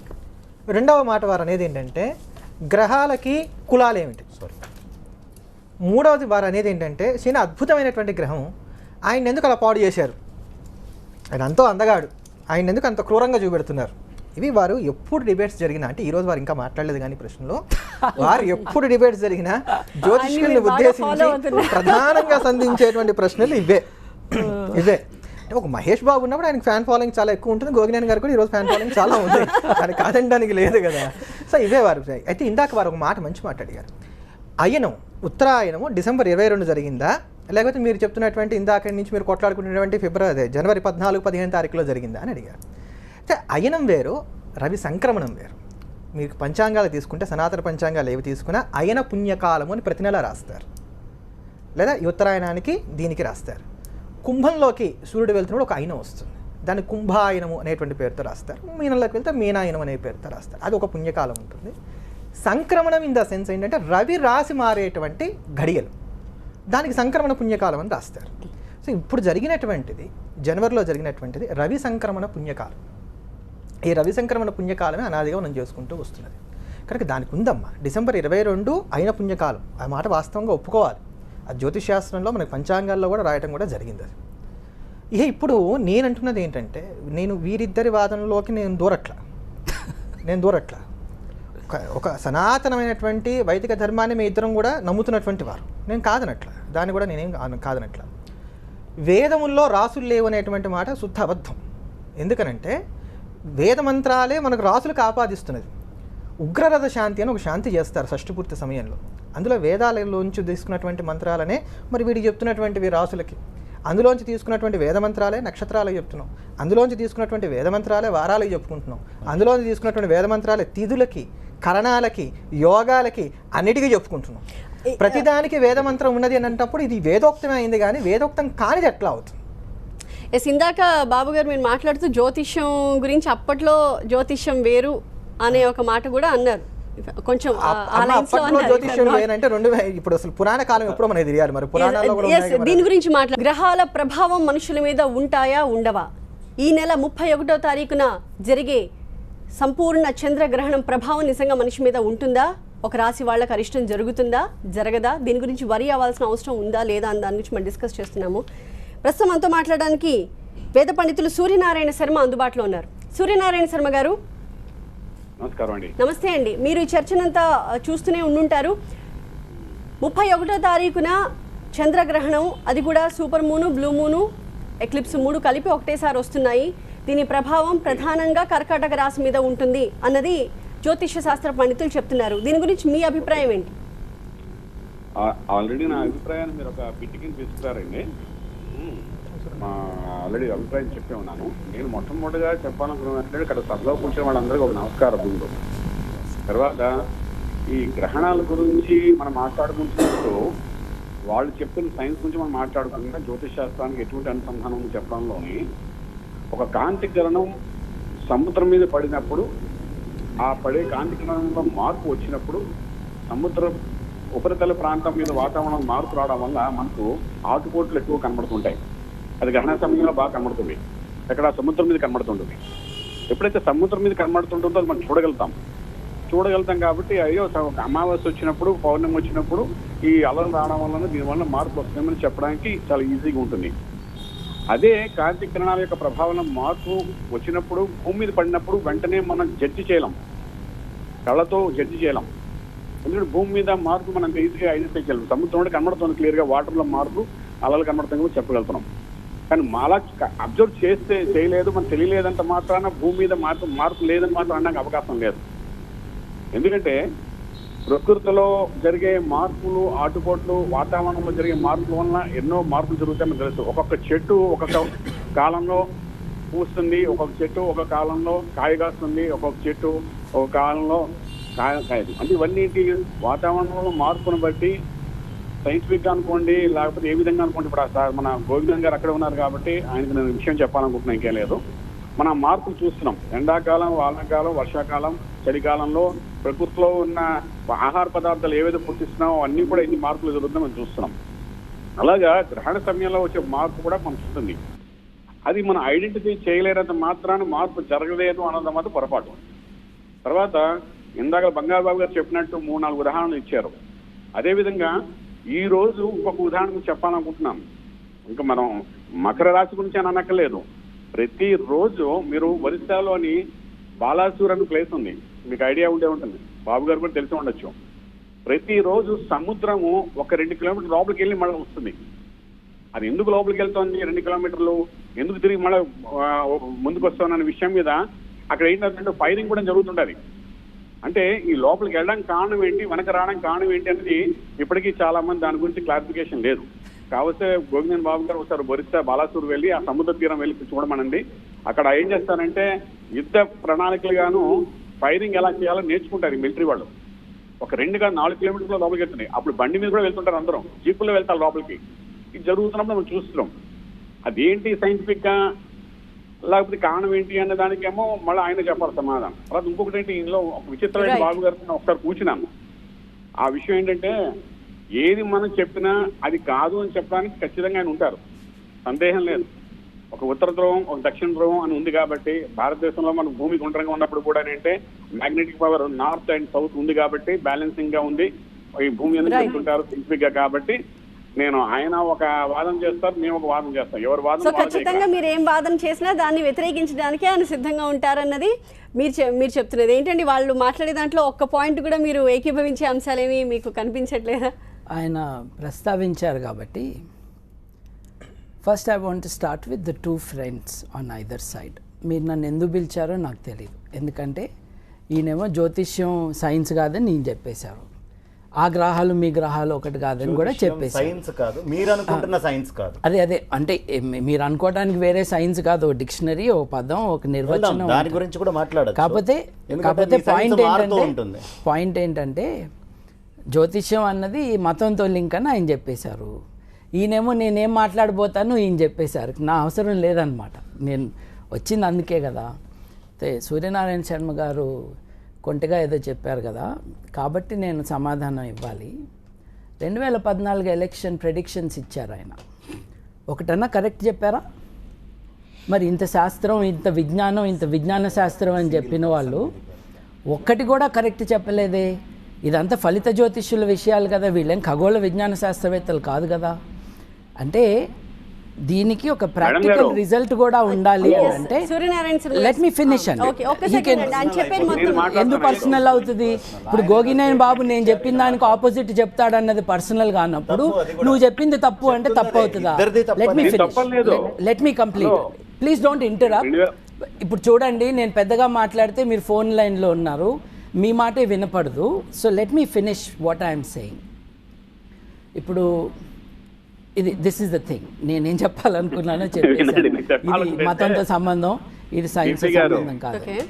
ఇక మకర రాశిలోకి ఎట్లా వెళ్తుంది, ఇక్కడి నుంచి సూర్యమండలం నుంచి అది అక్కడికి ఎలా వెళ్తుంది, ఇన్ని వందల కాంతి సంవత్సరాల దూరం ఈ గ్రహానికి ఎవడు పర్మిషన్ ఇచ్చాడు అన్నది ఇంపార్టెంట్ క్వశ్చన్. అలాగే and actually this is a fundamental thing. ఏంటంటే ఫండమెంటల్ థింగు, అసలు చంద్రుడి ఎఫెక్టు మనిషి మీద ఉంటుందని వీళ్ళకి ఎట్టా తెలుసు? వీళ్ళు రాహుకేతువులాళ్ళు కదా, చంద్రుడికి నీడ వస్తుంది, అడ్డం వస్తుంది అన్నది వీళ్ళకి తెలియదు కదా. ఏదైతే మనకి ఆర్యభట్టుడు చెప్పాడో అది వీళ్ళు ఒప్పుకోరు కదా. అసలు భూమి సూర్యుడి చుట్టూ తిరుగుతుందని వీళ్ళకి తెలియదు కదా. వీళ్ళు చెబుతున్న దానికి దీనికి సంబంధం లేదు కదా. అవన్నీ తెలుసుకుని తయారు చేసిన ట్రాన్స్మిషన్ టెక్నాలజీ ఉన్న టెలివిజన్ స్టూడియోలో కూర్చుని ఆ completely out of date understanding, ఎప్పుడో టోలెమీ గారు చేసిన పనులు ఇవన్నీ. టోలెమీ దగ్గర నుంచి అవన్నీ తెచ్చుకుని వాటన్నిటిని ఇంటిగ్రేట్ చేసుకుని దానికి వారికి తెలిసినట్టుగా భాష్యాలు చెప్పుకోవటం తప్పిస్తే అసలు చంద్రుడి గురించి ఇట్లా మాట్లాడటం ఏంటి? చంద్రుడిని రాహుకేతువులు కదా మింగుతుంది, దానికి సైన్స్కి సంబంధం ఏంటి? సైకియాట్రీ రీసెర్చ్ ఏంటి? తర్వాత నువ్వు ఆ స్టడీలో ఇట్లా ఉంటుంది, నీ సైన్స్ మారుతుందేమో అని అంటాం ఏంటి? మళ్ళీ సైన్స్కి వేరే వేరే డెఫినేషన్స్ ఉంటాయి, నువ్వు అనుకుంటున్న సైన్స్ వేరు, నేను అనుకుంటున్న సైన్స్ వేరు అంటాం ఏంటి? అంటే బేసిక్లీ చిన్న విషయం, ఐ హ్యావ్ టు కంప్లీట్ అండి. బేసిక్లీ ముగ్గురు మాట్లాడారు కదా, యా, కానీ ముగ్గురు మాట్లాడారు కదా. How is it lot of time? కాదండి, మీరు ముగ్గురిని కూర్చోబెట్టారండి నాకు అగేన్స్ట్ గా, అంటే వాళ్ళందరూ 5-5 నిమిషాలు మాట్లాడతారు. ఈ ముగ్గురు 15 నిమిషాలు ముగ్గురు కూడా వచ్చారు. అక్కడ సైంటిస్ట్ ఆయన కూడా ఉన్నారు. సో సబ్జెక్ట్ మనం మాట్లాడుకుంటున్నాం, సబ్జెక్టే మనం మాట్లాడుకోవాల్సింది. It is very simple. వీళ్ళు చంద్రుడి గురించి మాట్లాడటం ఏంటి? రాహుకేతు గురించి మాట్లాడాలి మొదటిది. రెండోది గ్రావిటేషన్. మీరు చెప్తున్న దాన్ని మాట్లాడివ్వండి. అసలు ఈ జీవుడు అనేటటువంటిది, ఈ జీవం అనేటటువంటి ప్రక్రియ దగ్గర నుంచి మొదలు పెట్టుకోవాలి. ఈ జీవము అనేటటువంటిది ఈ శరీరాన్ని వదిలి ఇంకో శరీరాన్ని చేరుతుందని మేము చెప్తాం. కానీ సైన్స్లో ఉన్నవి రెండు వాదాలు. Evolution theory, theory of origin, ఈ రెండింటినే టెక్స్ట్ బుక్స్లో బయటపెట్టి ప్రపంచంలో చూపిస్తున్నారు. ఇక్కడి నుంచి మొదలు పెడితే ఈ చేంజెస్ దాకా మనం వద్దాం. ఇప్పుడు ఎవల్యూషన్ థియరీ అంటే ఏమిటి? పూర్తిగా పరిణామవాదం. ఏమో థియరీ ఆఫ్ ఆరిజిన్ ఆరంభవాదము. ఇక్కడ ఒక చిన్న విషయం నేను అడుగుతానమ్మా. ఒకటి ఏం చెప్తున్నారంటే, ఒక వాదంలో మొత్తము కెమికల్స్ అన్నిటినీ కలిసి అందులో నుంచి జీవం పుట్టుకొని వచ్చింది, ఆ జీవము అలా అలా అలా అలా డెవలప్ అవుతూ రకరకాలుగా చేంజ్ అవుతూ ముందరకు వచ్చింది. ఇది కాన్సెప్ట్. ఇక్కడ ఇవాళ ఇంత సైన్స్ డెవలప్ అయింది కదా, మీరు ఇంత చెప్పారు కదా, ఒక బ్యాక్టీరియా ఇవాళ ఫంగస్ కింద మారట్లేదు. ఈ జీవం ఎలా వచ్చింది అనేటటువంటి దానికి మొట్టమొదట మీరు ఇవాళ ఏదైనా ఒకటి తీసుకోండి, మీ ఇష్టం, ఒక ఫంగస్ ఓ బ్యాక్టీరియాను, అందులో ఉండేటటువంటి జీన్స్, ప్రోటీన్స్, లిపిడ్స్, మాలిక్యూల్స్ నాలుగిటిని చూపించేటటువంటి ఎక్విప్మెంట్ మొత్తం ఇవాళ CCMBలో లేదు, ప్రపంచంలో ఎక్కడైనా దొరుకుతూ ఉన్నాయి. ఎంత మొత్తంలో రసాయనాలు ఉన్నాయో కూడా చెప్తాను. ఆ రసాయనాలన్నీ వారికి ఇస్తాను. ప్రపంచంలో ఏ సైంటిస్ట్ తోటైనా ఆయన జీవం పుట్టించగలరా? సో సైన్స్లో ఇప్పుడు మీరు నేను నమ్మాను కాబట్టి ఈ ఆరంభవాదాన్ని, ఈ పరిణామవాదాన్ని మీరు నమ్మి తీరాలి అనే ఛాందసం ఉందా లేదా? ఆయన చూపించగలరా? జీవాన్ని అలా పుట్టించగలుగుతారా కెమికల్స్ ద్వారా? ఆయన చెప్పిన కెమికల్స్ అన్ని ఇస్తాను, ఆయనకు కావాల్సిన కెమికల్స్ అన్నీ ఇస్తాను. ఇవాళ ఒక పర్టికులర్ ప్రాణి లోపల ఎన్ని రకాల కెమికల్స్ ఎంత మొత్తంలో ఉన్నాయో దాని లిపిడ్స్, మాలిక్యూల్స్, జీన్స్ కూడా ఇస్తాను. ఇవాళ ఆయన ప్రాణిని పుట్టించగలడా? మరి ఆయన చెప్పే సైన్స్ ఛాందసమా లేకపోతే యాక్సెప్టెడ్ థియరీయా? గ్రహణం గురించి మనం మాట్లాడుతున్నాం. ఈ క్రమంలో పండితులు ప్రధానంగా హేతువాదులకి ఒక ప్రశ్న సంధిస్తున్నారు. సైన్స్ ప్రధానంగా నమ్మే 2 థియరీల గురించి కోట్ చేస్తూ, theory of origin, theory of evolution, ఆరంభవాదం, పరిణామవాదం, ఈ రెండింటిని బేస్ చేసుకుని కెమికల్స్ అన్నిటిని ఇస్తే జీవం పుట్టించగలరా అన్నది ఒక ప్రధానమైన ప్రశ్న. సూటి ప్రశ్న బాబు. పూర్తి ఓకే. దీని మీద రాసినటువంటిది యాక్చువల్గా మనకి జీవము నుంచే వస్తుంది అని వేదాంతం చెప్తాం. ఈ వేదాంతం చెప్పినటువంటి ఈ మాటని Vedantic view on life and conscious అని భక్తి నిష్కామ శాంత IIT ఖరగ్పూర్ అండ్ IIT ఇది చేసి ఆయన చాలా రీసెర్చ్ చేశారు. ఆయన CCMBకి చెందినటువంటి ఒక senior scientist doctor MV Jagannatham గారని, వాళ్ళు ఇరువురు చేసినటువంటి పేపర్ చేసి ఇలా ఎవరైనా ప్రొడ్యూస్ చేయగలరా అని వాళ్ళే అడిగారు. CCMBకి సంబంధించినటువంటి ఒక సైంటిస్టే ఆ వాదాలు ఏవైతే ఉన్నాయో అందులో అంత శాస్త్రీయత లేదు అంటూ వాళ్ళు వేసినటువంటి ఆర్టికల్. ఈ రెండు థియరీస్లో మీరు ఎలా రుజువు చేస్తారంటే, ఫర్ ఎగ్జాంపుల్ ఒక కోతి నుంచి మనిషి వచ్చాడనో, లేదు ఇంకొక చిన్నదాని నుంచి జీవం ఉద్భవించుకుంటూ పెరుగుతూ డార్విన్ చెప్పినటువంటి సిద్ధాంతం ప్రకారం ఏదో అవుతూ ఉంటే, కొన్ని లక్షల సంవత్సరాల నుంచి ఉన్న కోతి ఒక్కటైనా ఇవాళ మనిషి కావాలి కదా. ఆ పరంపరలో ఇప్పుడు ఎక్కడా కావట్లేదు. కాబట్టి వాళ్ళు చెప్పిన 2 అసలు అంటే సమగ్రంగా అనేక కోణాల్లో ఒక విషయాన్ని మనం చర్చ చేసుకోవాలి. చేసుకున్నప్పుడు ఈ జీవ పరిణామ ప్రక్రియ వేదాంతంలో చెప్పినటువంటి దాన్ని ఖండించడానికి మీ దగ్గర ఏది లేదు, దాన్ని ఖండించట్లేదు. వాళ్ళు రాసినటువంటి దాన్ని ఖండించట్లేదు. ఇప్పుడు ఆ ల్యాబ్స్ కి సంబంధించినటువంటివి CCMB scientist is giving a open challenge. నేను ఇస్తానయ్యా మీకు లిపిడ్స్, మొత్తం మాలిక్యూల్స్, రసాయనాలు, మీరేమైనా ఒక జీవాన్ని పుట్టించగలరా అని CCMB సైంటిస్ట్ అడుగుతున్నారు. ఎస్, బిఫోర్ బాబు గోగినేని రెస్పాన్స్ మనం బాబురావు గారితో మాట్లాడదాము. బాబురావు గారు, ప్రధానంగా సైన్స్ నమ్మే 2 థియరీలు నిజం కాదు, వాటిని మీరు ఎలాగా యాక్సెప్ట్ చేస్తున్నారు అన్నది ఆయన వేస్తున్న ప్రశ్న, బంగారయ్య శర్మ గారు వేస్తున్న ప్రశ్న. ఏమండి 2 థియరీలు ఎక్కడున్నాయండి? పరిణామ సిద్ధాంతమే కదా. ఆరిజిన్ ఆఫ్ స్పెసీస్ అన్నది ఆరిజిన్ ఆఫ్ స్పెసీస్ అన్నది డార్విన్ ప్రతిపాదనే కదా, ఆయనే కదా థియరీ ఆఫ్ ఎవల్యూషన్ అనేది చెప్పింది. ఇంకా 2వ సిద్ధాంతం ఎక్కడి నుంచి వచ్చింది? సరే, అంటే ఇది CCMB సైంటిస్ట్ రాసిందండి, మీరు వారిని అడగాలి ఎక్కడి నుంచి వచ్చింది అనేటటువంటిది. ఒక సైంటిస్ట్ ఉన్నారు, ఆయన అడగండి. ఆయన నాకు తెలుసు, జగన్నాథం గారు నాకు బాగా తెలుసు. సైంటిఫిక్ పేపర్నే నేను చూపించింది మీకు. అవునండి, 150 సంవత్సరాలు పైబడి వచ్చింది డార్విన్ పరిణామ సిద్ధాంతం. ఇంతవరకు దాన్ని ప్రశ్నించినటువంటి పేపర్లు ఎన్నున్నాయి? ఈయనొక్కటి రాస్తే సరిపోయిందా? అది నేను చదవలేదు కనుక నేను దాన్ని అడగండి. మహాప్రళయం గురించి చాలా చెబుతున్నా, ప్రశ్న వారిని అడగండి. నేను చదివిన తర్వాత ఆయనతో ప్రశ్న ఖచ్చితంగా ఆయనే వేరే తమ తోటి శాస్త్రవేత్తలతో చర్చించమనండి. ఎంతమంది అడుగుతున్నది ఏంటి? ఆ కెమికల్స్ అన్ని ఇస్తే మీరు జీవం పుట్టించగలరా? Can you do that? అది ప్రశ్న. ఏమండి, జీవం పుట్టించడం గురించి ఇంతకు ముందు చాలా చర్చ జరిగిందండి. చర్చ వేరు, ప్రాక్టికల్ ప్రూఫ్ వేరు. హేతువాదం అంటే ఒక సహేతుకమైనటువంటి ఒక ఇదమిత్తం అనేటటువంటి చూపిస్తేనే నమ్మాలి. ఏది పడితే అది నమ్మేది కాదు. కావాలంటే వారిని అడగండి బాబు గారు, మీరు దాన్ని సక్రమంగా ప్రూవ్ చేస్తేనే అది థియరీ.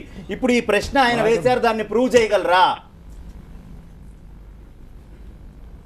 ఏమండి, మహా గొప్ప శాస్త్రవేత్తలే, చాలా ప్రముఖమైన శాస్త్రవేత్తలు అందరూ థియరీ ఆఫ్ ఎవల్యూషన్ అంగీకరించారు. సార్, వాళ్ళు అంగీకరించారు కాదండి, వీళ్ళు ఒక ప్రూఫ్ అడుగుతున్నారు. ఏ సైంటిస్ట్ తోటైనా ఓ ప్రూఫ్ ఇప్పగలరా అని అడుగుతున్నారు. వాళ్ళు అంగీకరించారంటే ఛాందసం, మహా జ్యోతిష్యులు అంగీకరించారు. రాసులు అంటే మీరు ఒప్పుకుంటారా? అట్లా కాదండి, కాదు కదా. పీర్ రివ్యూడ్ పబ్లికేషన్స్ పబ్లికేషన్స్ నాకు కాదండి, నేను ప్రత్యక్షంగా నేను మిమ్మల్ని ప్రత్యక్షంగా ఒక ఇది ఇచ్చి మీరు నాకు ఇవ్వగలరా జీవాన్ని మీ థియరీల ప్రకారం ఇప్పటిదాకా ఉన్న మీ సైన్స్ పేపర్స్ బట్టి అని నేను ప్రశ్న వేశాను. దానికి సమాధానం ఎవరో ఒప్పుకున్నారు, ఎవరో ఏదో చేశారు, ఎవరో రాశారు కాదు. మీరు చెయ్యగలరా, లేదు ఏ సైంటిస్ట్ తోటైనా ఆ పని చేయించగలరా? నేను జీవశాస్త్రజ్ఞుడి కాదు. Thank you. నేను జీవశాస్త్రజ్ఞుడి కాదు, అది నా సబ్జెక్ట్ కాదు. Very good. అందువల్ల ఏ సైంటిస్ట్ తోటైనా మీరు చేసే ఆర్గ్యుమెంటే మీరు చేసే ఆర్గ్యుమెంటే బేసికల్లీ తప్పు. సైన్స్ అంగీకరించినటువంటి ఆర్గ్యుమెంట్ అది. అయ్యో ఎందుకు అంగీకరించండి? మీరు చెప్పిన మరి ఏమిటో థియరీ చెప్పండి. మీరు చెప్పండి ఆ థియరీ ఏమిటో. గతించిపోయిన జీవాలను కూడా పునర్జీవింపజేసిన సంఘటనలు ఉన్నాయి. DNA నుంచి గతించిన జీవాన్ని పునరుజ్జీవం చేశారు కానీ జీవ సృష్టి చేశారా? ఇది ప్రశ్న అక్కడ. జీవ సృష్టి అనేది జరగలేదని కదా వాదన. సైన్స్ లేదుగా, కెమికల్స్ నుంచి వచ్చిందనేటటువంటిదే కదండి. దానికి అనువైన పరిస్థితులు భూగోళం మీద ఉండాలి. మిలియన్స్ ఆఫ్ సంవత్సరాలు పడతాయి. మీరు బతికుండరు, నేను బతికుండను. అనుకూలమైన పరిస్థితులు ఇవాళ క్రియేట్ చేయలేరు అంటే ఇది మొత్తం ఊహే కదా. ఆ అనుకూలమైన పరిస్థితిని ఒక ల్యాబ్ లో క్రియేట్ చేయలేరా 15,000 సంవత్సరాలది? అంటే మీరు అలా జరుగుతుంది అంటే మిథ్యే, జరిగి చూపించేదే జీవము ఉండదు కాదు మాస్టర్ గారు. జరిగి చూపించేదే సాక్ష్యం అవుతుంది కానీ అలా జరుగుతుంది కాబట్టి మీరు నమ్మండి అంటే మీరు మళ్ళీ ఛాందసం చెప్తున్నట్టు. ఇది ఇప్పుడు మనం అదే ప్రయోగం చేస్తున్నాం. నాగరికత అనే పేరుతో మానవ జాతి చేస్తున్న ప్రయోగం కూడా అదే. భూమిని వినాశనం చేస్తున్నాం. భూమి మీద జీవాన్ని లేనటువంటి పరిస్థితులు సృష్టికి ఇవాళ కొత్తగా చేసే డెవలప్మెంట్ భూమి వినాశనానికి చాలా ఉపయోగపడుతుందని చెప్పారు. థాంక్యూ. మనం పోయిన ఇక ఈ పేపర్ అండి మేడిచెర్ల వెంకట జగన్నాథం గారు, centre for cellular and molecular biology. I say it with full responsibility and confidence that this is trash. ఇక అంటే ఆయన రాసిన నేను చెప్తాను. Let me this is absolute trash. ఇప్పుడు ఆయన ఈ ప్రశ్న వేస్తే నన్ను ఎందుకు అడుగుతున్నావు, ఆయన అడగా నేను పక్కకు జరిగే అంటే మనం పోస్ట్ మ్యాన్ పని చేస్తున్నామా? ఎవరిదో పేపర్ తెచ్చి ఇక్కడ పెట్టి ప్రశ్న వేయడానికి ఇప్పుడు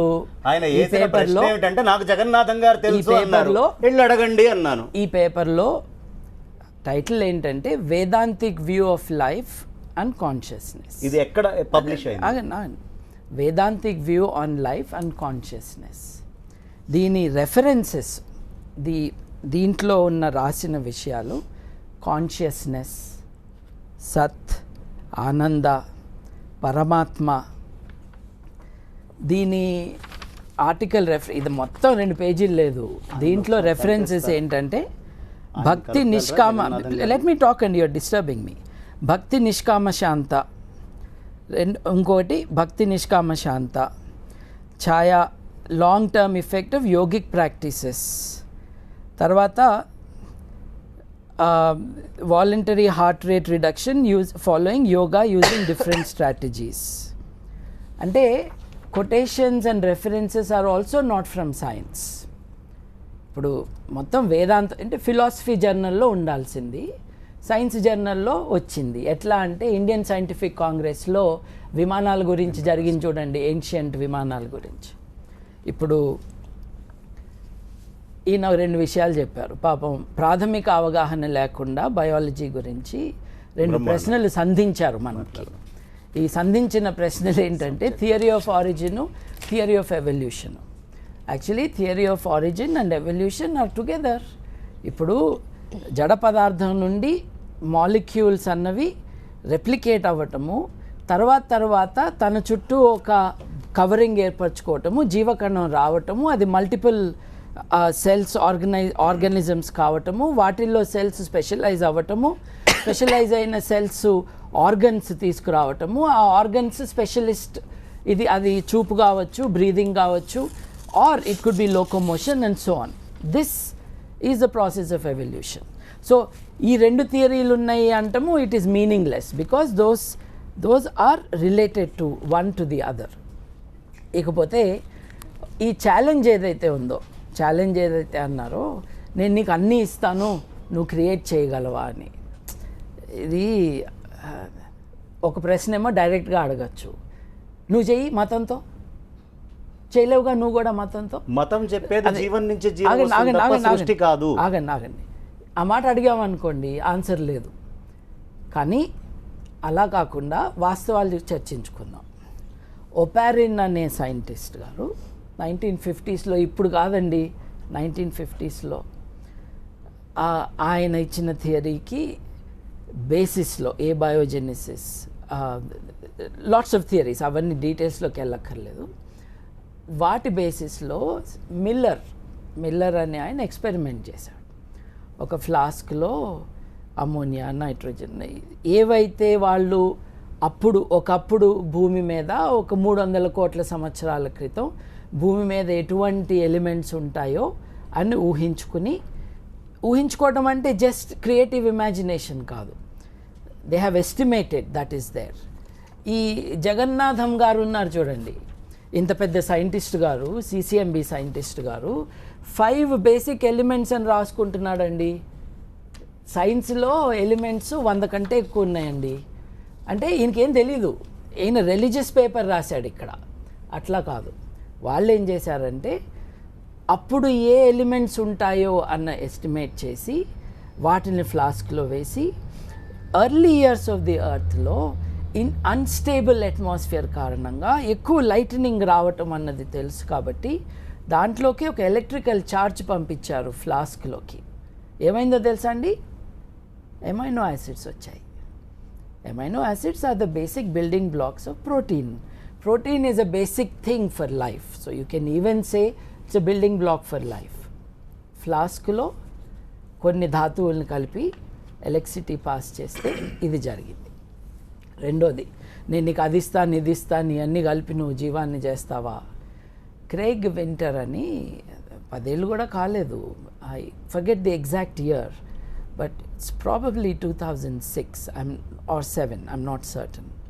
క్రేగ్ వింటర్ గారు ఏం చేశారంటే మైకోప్లాస్మా మైకోడియస్ అనే ఒక బ్యాక్టీరియంని తీసుకుని ఆ బ్యాక్టీరియంలో ఉన్న జన్యు పదార్థాన్ని అంతా బయటికి తీసేసి హ్యూమన్ జీనోమ్ ప్రాజెక్ట్లో Craig venter was one of the people who మనిషి యొక్క జన్యు పదార్థం యొక్క స్ట్రక్చర్ మొత్తం అంటే ఎంత తెలుసా అండి, 600 కోట్ల బేస్ పేర్స్. డిఎన్ఏకి డిఎన్ఏ మాలిక్యూల్లో బేస్ పేర్స్ ఉంటాయి, అడెనిన్, థైమిన్, సైటోసిన్, గువానిన్. ఈ బేస్ పేర్స్ ఏవైతే ఉంటాయో 600 కోట్లు ఉంటాయి మనిషికి ఇన్ వన్ థింగ్. ఆ 600 కోట్ల బేస్ పేర్స్ని మ్యాప్ చేస్తేనే హ్యూమన్ జీనోమ్ ప్రాజెక్ట్ వచ్చింది. That is the book of life. మన జీవం అంతా కూడా దాంట్లో నిర్వచనం దాంట్లో ఉంది. It has the instructions for all the functions of the cell and therefore of the human. It could be animals, it could be plants, but that is the basis. వీటన్నిటినీ కూడా తీసుకుని ప్లాస్మా మైకోయిడస్లో జన్యు పదార్థాన్ని తీసి వీళ్ళు పెట్టారు and it started reproducing. ఎంత అద్భుతం! ఈ విషయాలు తెలియక నువ్వు చేస్తావా, చేసేస్తున్నారండోయ్. చేసేస్తామే కాదు, క్లోనింగ్ చేస్తామంటే చేస్తే కొడతామని లాస్ పాస్ చేసి చేయకుండా చేశారు. Okay, right. నిజానికి నువ్వు జీవిని పుట్టిస్తావా అని అడిగిన వాళ్ళు తల్లిదండ్రులను ఆ మాట అడగకూడదండి. ప్రతి తల్లి ప్రతి తండ్రి జీవాన్నే పుట్టిస్తారు, అట్లాగే పిల్లలు పుట్టేది. సో ఇదేదో ఒక స్పెషల్ థింగు, నువ్వు చేయవా నువ్వు చేయలేవా అని అడగటం కాదు. అలాగే ఈ జీవ ప్రక్రియ అన్నది, ఇవల్యూషన్ ప్రాసెస్ అన్నది, ఇట్ టేక్స్ టైం. నువ్వు తొందరపడితే కాదు, నువ్వు తొందరపడితే ఎట్లా మారుతుంది? ఇప్పుడు కోతిని పట్టుకుని నువ్వు మ్యూటేట్గా అని గద్దిస్తే అవుతుందా? కొరడా పట్టుకుని కొడితే అవుతుందా? కాదు. కానీ బ్యాక్టీరియాతో చేయొచ్చు కదా. ఇప్పుడు బ్యాక్టీరియా లైఫ్ స్పాన్ ఏంటి, కోతి లైఫ్ స్పాన్. ఆగండి, ఇది ఇంపార్టెంట్ మ్యాటర్, మీరు ఎవరో ఫోన్లో వచ్చారని చేయడానికి వీల్లేదు. జగన్నాథం గారే ఫోన్లో వచ్చారు. ఎవరి ఇదైతే మొత్తం ఆర్టికల్ అయితే మీ ట్రాష్ అని కొట్టి పారేస్తున్నారు. Absolute trash. ఇది 5 ఎలిమెంట్స్ అంటాం ఏంటి? 5 ఎలిమెంట్స్ ఎట్లా అవుతాయి? ఇది సైన్స్ పేపర్లో సత్తు చిత్తు ఆనంద అన్నది రిలీజియస్ పేపర్లో రావాలి. అట్లాగే ఆయన ప్రపంచానికి ఒక సవాల్ ఇసిరే ముందు CCMBని ఎస్టాబ్లిష్ చేసిన డాక్టర్ PM భార్గవ గారిని అడగచ్చుగా, చెప్పేవాడు ఆయన అంతా. But let us come back to this thing. Bacterium ఉందండి, bacterium reproduces in minutes and in hours. ఇప్పుడు మనిషి రీప్రొడ్యూస్ ఒక జనరేషన్, జనరల్గా 15 ఏళ్ళు 20 ఏళ్ళు 25 ఏళ్ళు మనం జనరేషన్స్ గురించి మాట్లాడుకుంటాం. But when you talk of bacterium, మీరు పెరుగు తోడు పెడతాం కదండి అందరం. రాత్రిపూట మీరు పెరుగు పెడితే అది తోడు వేస్తే పొద్దున్న కల్లా ఫర్మెంట్ అయ్యి సాలిడ్ అయిపోతుంది. అది ఎన్నో generations of bacteria have pass through. ఇకపోతే మీరు యాంటీబయాటిక్ తీసుకుంటారు, యాంటీబయాటిక్ తీసుకుని ఒక చుక్కేస్తారు అగార్ అగార్ సొల్యూషన్ మీదో దేని మీదో, దాని పక్కన ఒక బ్యాక్టీరియల్ కల్చర్ని డెవలప్ చేయడానికి ట్రై చేస్తారు. ఇది దానికి ఎక్స్పోజ్ అయినప్పుడు చచ్చిపోతుంది. With in a few days, 10 days, 15 days, depends on the particular organism, depends on the potency of the antibiotic. Okay. Resistance develop చేసుకుంటుంది. రెసిస్టెన్స్ డెవలప్ చేసుకోవటం అంటే ఏంటి? ఎవల్యూషన్ జరిగింది అని. It has adapted, it has now learned how to protect itself from this poison. Right. అట్లాగే అవుతారులేండి, ఒక నిమిషం నన్ను కంప్లీట్ చేయనియండి. నేను బ్రేక్ తీసుకోవాలి. అట్లాగే మనం ఎవల్యూషన్ గురించి మాట్లాడినప్పుడు ఇప్పుడు ఫాసిల్స్ ఎత్తుక్కోవాల్సిన పని లేదు. The genetic information that we have will give us enough information. Evolution is not contested anywhere. It is not contested. లొల్లి కొంచెం ఉంటే ఎవల్యూషనిస్ట్ మధ్య ఉన్నది, ఇది నా అది నా, ఎవల్యూషన్లో ఇది కరెక్టా అది కాదా అని. ఇది మతానికి ఎవల్యూషన్కి దెబ్బలాట కాదు. అసలు డిస్కషన్ లేదు, డైలాగ్ లేదు.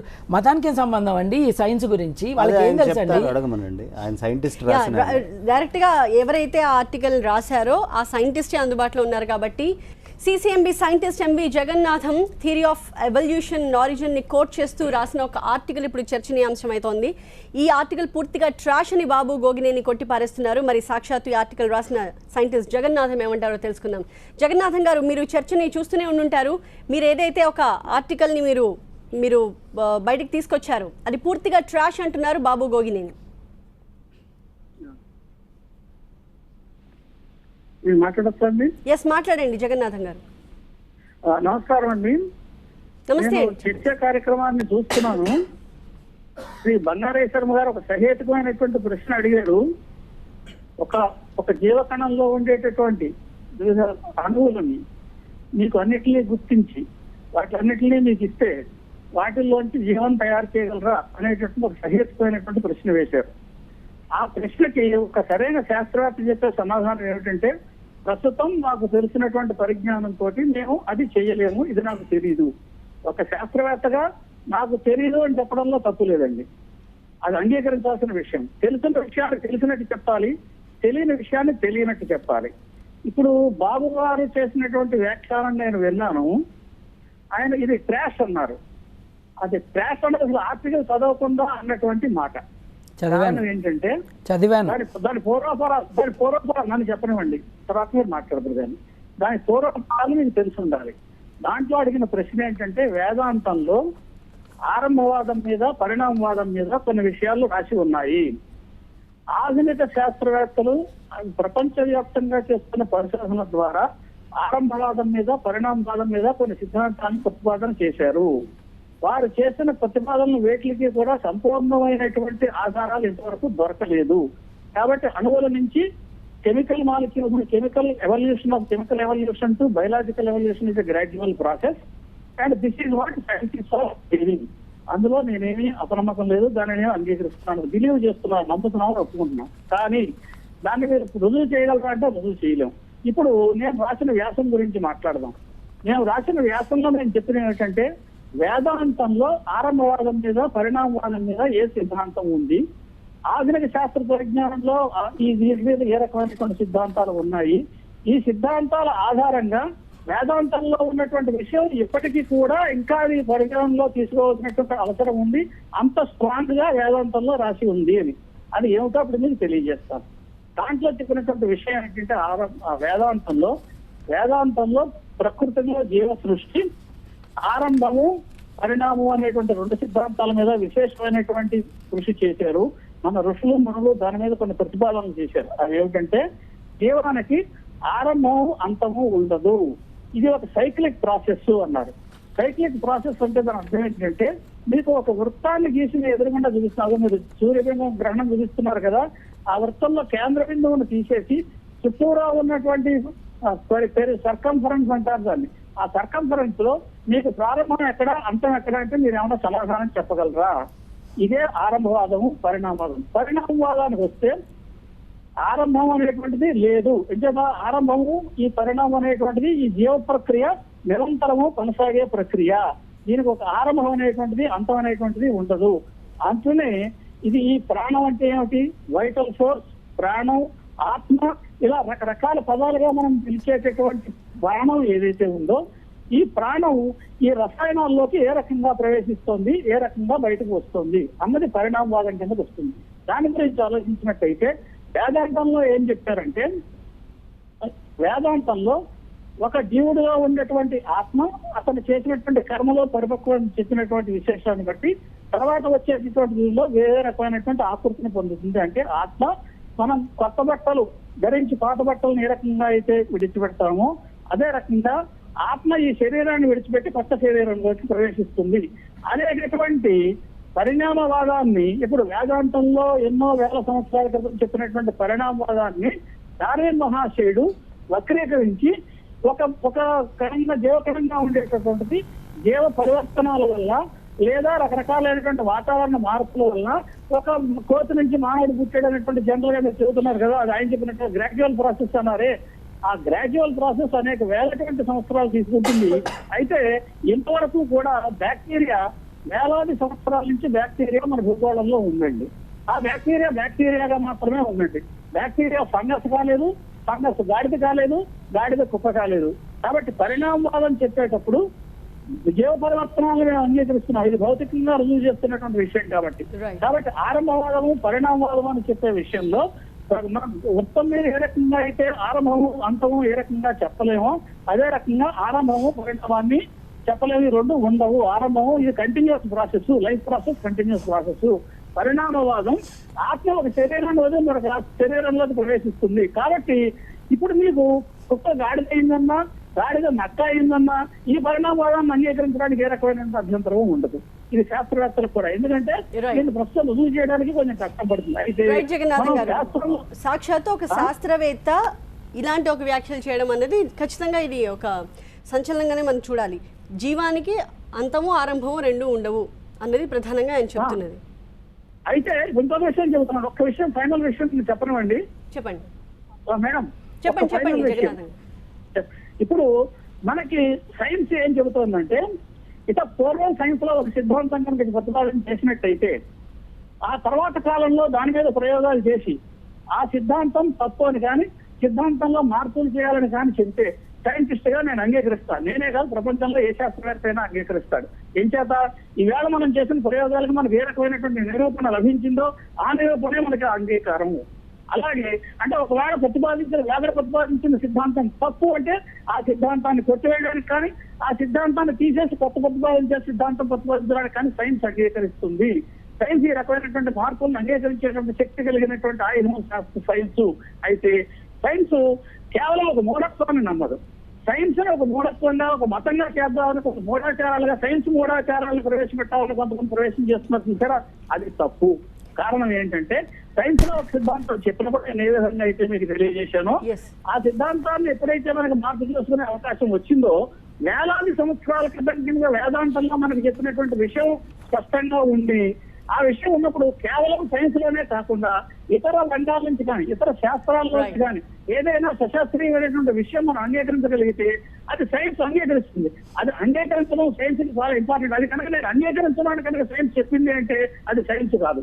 కాబట్టి ఒకవేళ ఎక్కడైనా కానీ రుజువు చేయగలిగినటువంటి విషయము, తార్కికంగా ఒప్పించగలిగినటువంటి విషయము, సిద్ధాంతపరంగా మనం అంగీకరించగలిగినటువంటి విషయము వేరే శాస్త్రాల్లో చేసినప్పుడు కూడా సైన్స్ దాన్ని అంగీకరిస్తుంది, దాన్ని స్వీకరిస్తుంది. అది స్వీకరించకపోవడం, నేను స్వీకరించమని చెప్పడం ఇది ఛాందసవాదం అవుతుంది. అటువంటి ఛాందసవాదాన్ని సైన్స్ అంగీకరించదు. ఈ విషయాన్ని నేను స్పష్టం చేయగలుగుతున్నాను. సో ప్రధానంగా సైన్స్ ఏ శాస్త్రం నుంచి అయినా ఇన్పుట్స్ని తీసుకుంటుంది, ఎప్పటికప్పుడు కొత్తగా ఎమర్జ్ అవుతుంది అంటున్నారు. పాత శాస్త్రాలన్నింటినీ కూడా, థియరీస్ అన్నింటినీ కూడా ఫ్యూచర్లో కనుక రాంగ్ అని ప్రూవ్ అయితే వాటిని త్యజించేసి పక్కన విసర్జించేసి కొత్త వాటిని ఆకలింపు చేసుకుంటుంది అన్నది ఒక సిసిఎంబి సైంటిస్ట్గా ప్రధానంగా ఎంవి జగన్నాథం చెప్తోంది. సిసిఎంబి సైంటిస్ట్ ఎంవి జగన్నాథం రాసిన ఒక ఆర్టికల్ ప్రస్తుతం ఇప్పుడు వివాదాస్పదంగా మారుతోంది. అయితే మన సిద్ధాంతాల్ని డార్విన్ వక్రీకరించాడు అన్నది ఆయన ప్రధానంగా చేస్తున్న ఆరోపణ. అంతేకాదు ప్రస్తుతం చాలామంది సైన్స్ మూఢత్వాన్ని ప్రబోధిస్తున్నారు, దాన్ని ఎక్కువగా ప్రచారం చేస్తున్నారు అన్నది కూడా ఆయన చేసిన మరొక ఆరోపణ. దీని గురించి బాబు గోగినేని గారు మీరేమంటారు? సైన్స్ మూఢత్వాన్ని ఎక్కువగా మీరు ప్రబోధించే ప్రయత్నం చేస్తున్నారు, వాస్తవాన్ని వాస్తవంగా చెప్పండి కానీ ఈ మాట వారు అనలేదమ్మా. లెట్ మీ రెస్పాండ్ అండి. వారు ఏమన్నారో విన్నాను, మీరు అడిగిన ప్రశ్న కూడా విన్నాను. తమాషా ఏంటంటే జ్యోతిష్యులు సైన్స్ చెప్తున్నారు ఈ ఛానల్ నుంచి, ఆ ల్యాబ్ నుంచి సైంటిస్టు వేదాంతం చెప్తున్నాడు. ఈ కన్ఫ్యూజన్ చూడండి.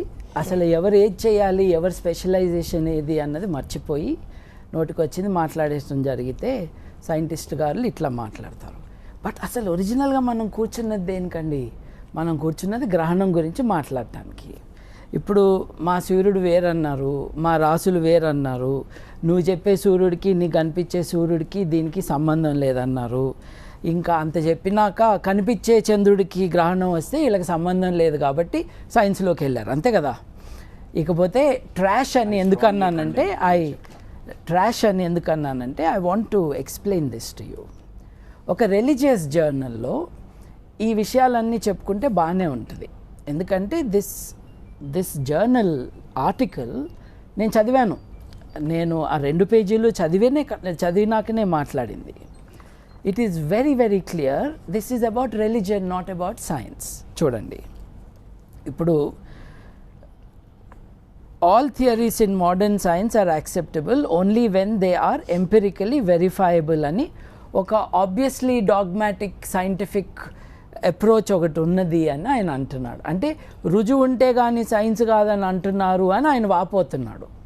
అంటే రుజువు లేకపోయినా సైన్సేనా అన్నది మొదటి ప్రశ్న. అంటే సైన్స్ యొక్క ఉద్యోగంలో ఆయన ఉండొచ్చు కానీ, సైన్స్ పరిభాష వాడుకుంటూ ఉండొచ్చు కానీ, the spirit and the approach and the method of science మీద పట్టు లేనప్పుడే ఇట్లాంటివి మాట్లాడుతూ ఉంటారు.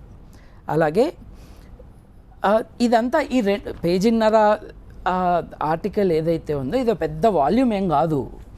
దాని ఒపీనియన్ రాసుకున్నాడు ఆయన. ఒక 3-4 పేజీల ఆర్టికల్ ఎవరో రాస్తే దానికి రెస్పాన్స్గా ఇప్పుడు ఎవరో రాసిన ఆయన ఏమన్నాడు, ఇట్లాంటి మాటలు మాట్లాడద్దు, వేదాంత ఇవన్నీ కూడా క్రియేషనిజమే, ఇంటెలిజెంట్ థియరీ లాంటిదే, కాబట్టి మీరంతా తీసుకొచ్చి సైన్స్లో పెట్టొద్దని ఆయన చెప్తే దానికి ఆన్సర్ ఇస్తూ రుజువు ఉంటేనే సైన్సా అని బాధపడుతున్నాడు. ఆయన ఒక సైంటిస్ట్, నేను సైంటిస్ట్నే, నేను సైన్స్ చదివాను, నేను ల్యాబ్లో ఉన్నాను. సైంటిస్టు దెబ్బలాట కాదు ఇది.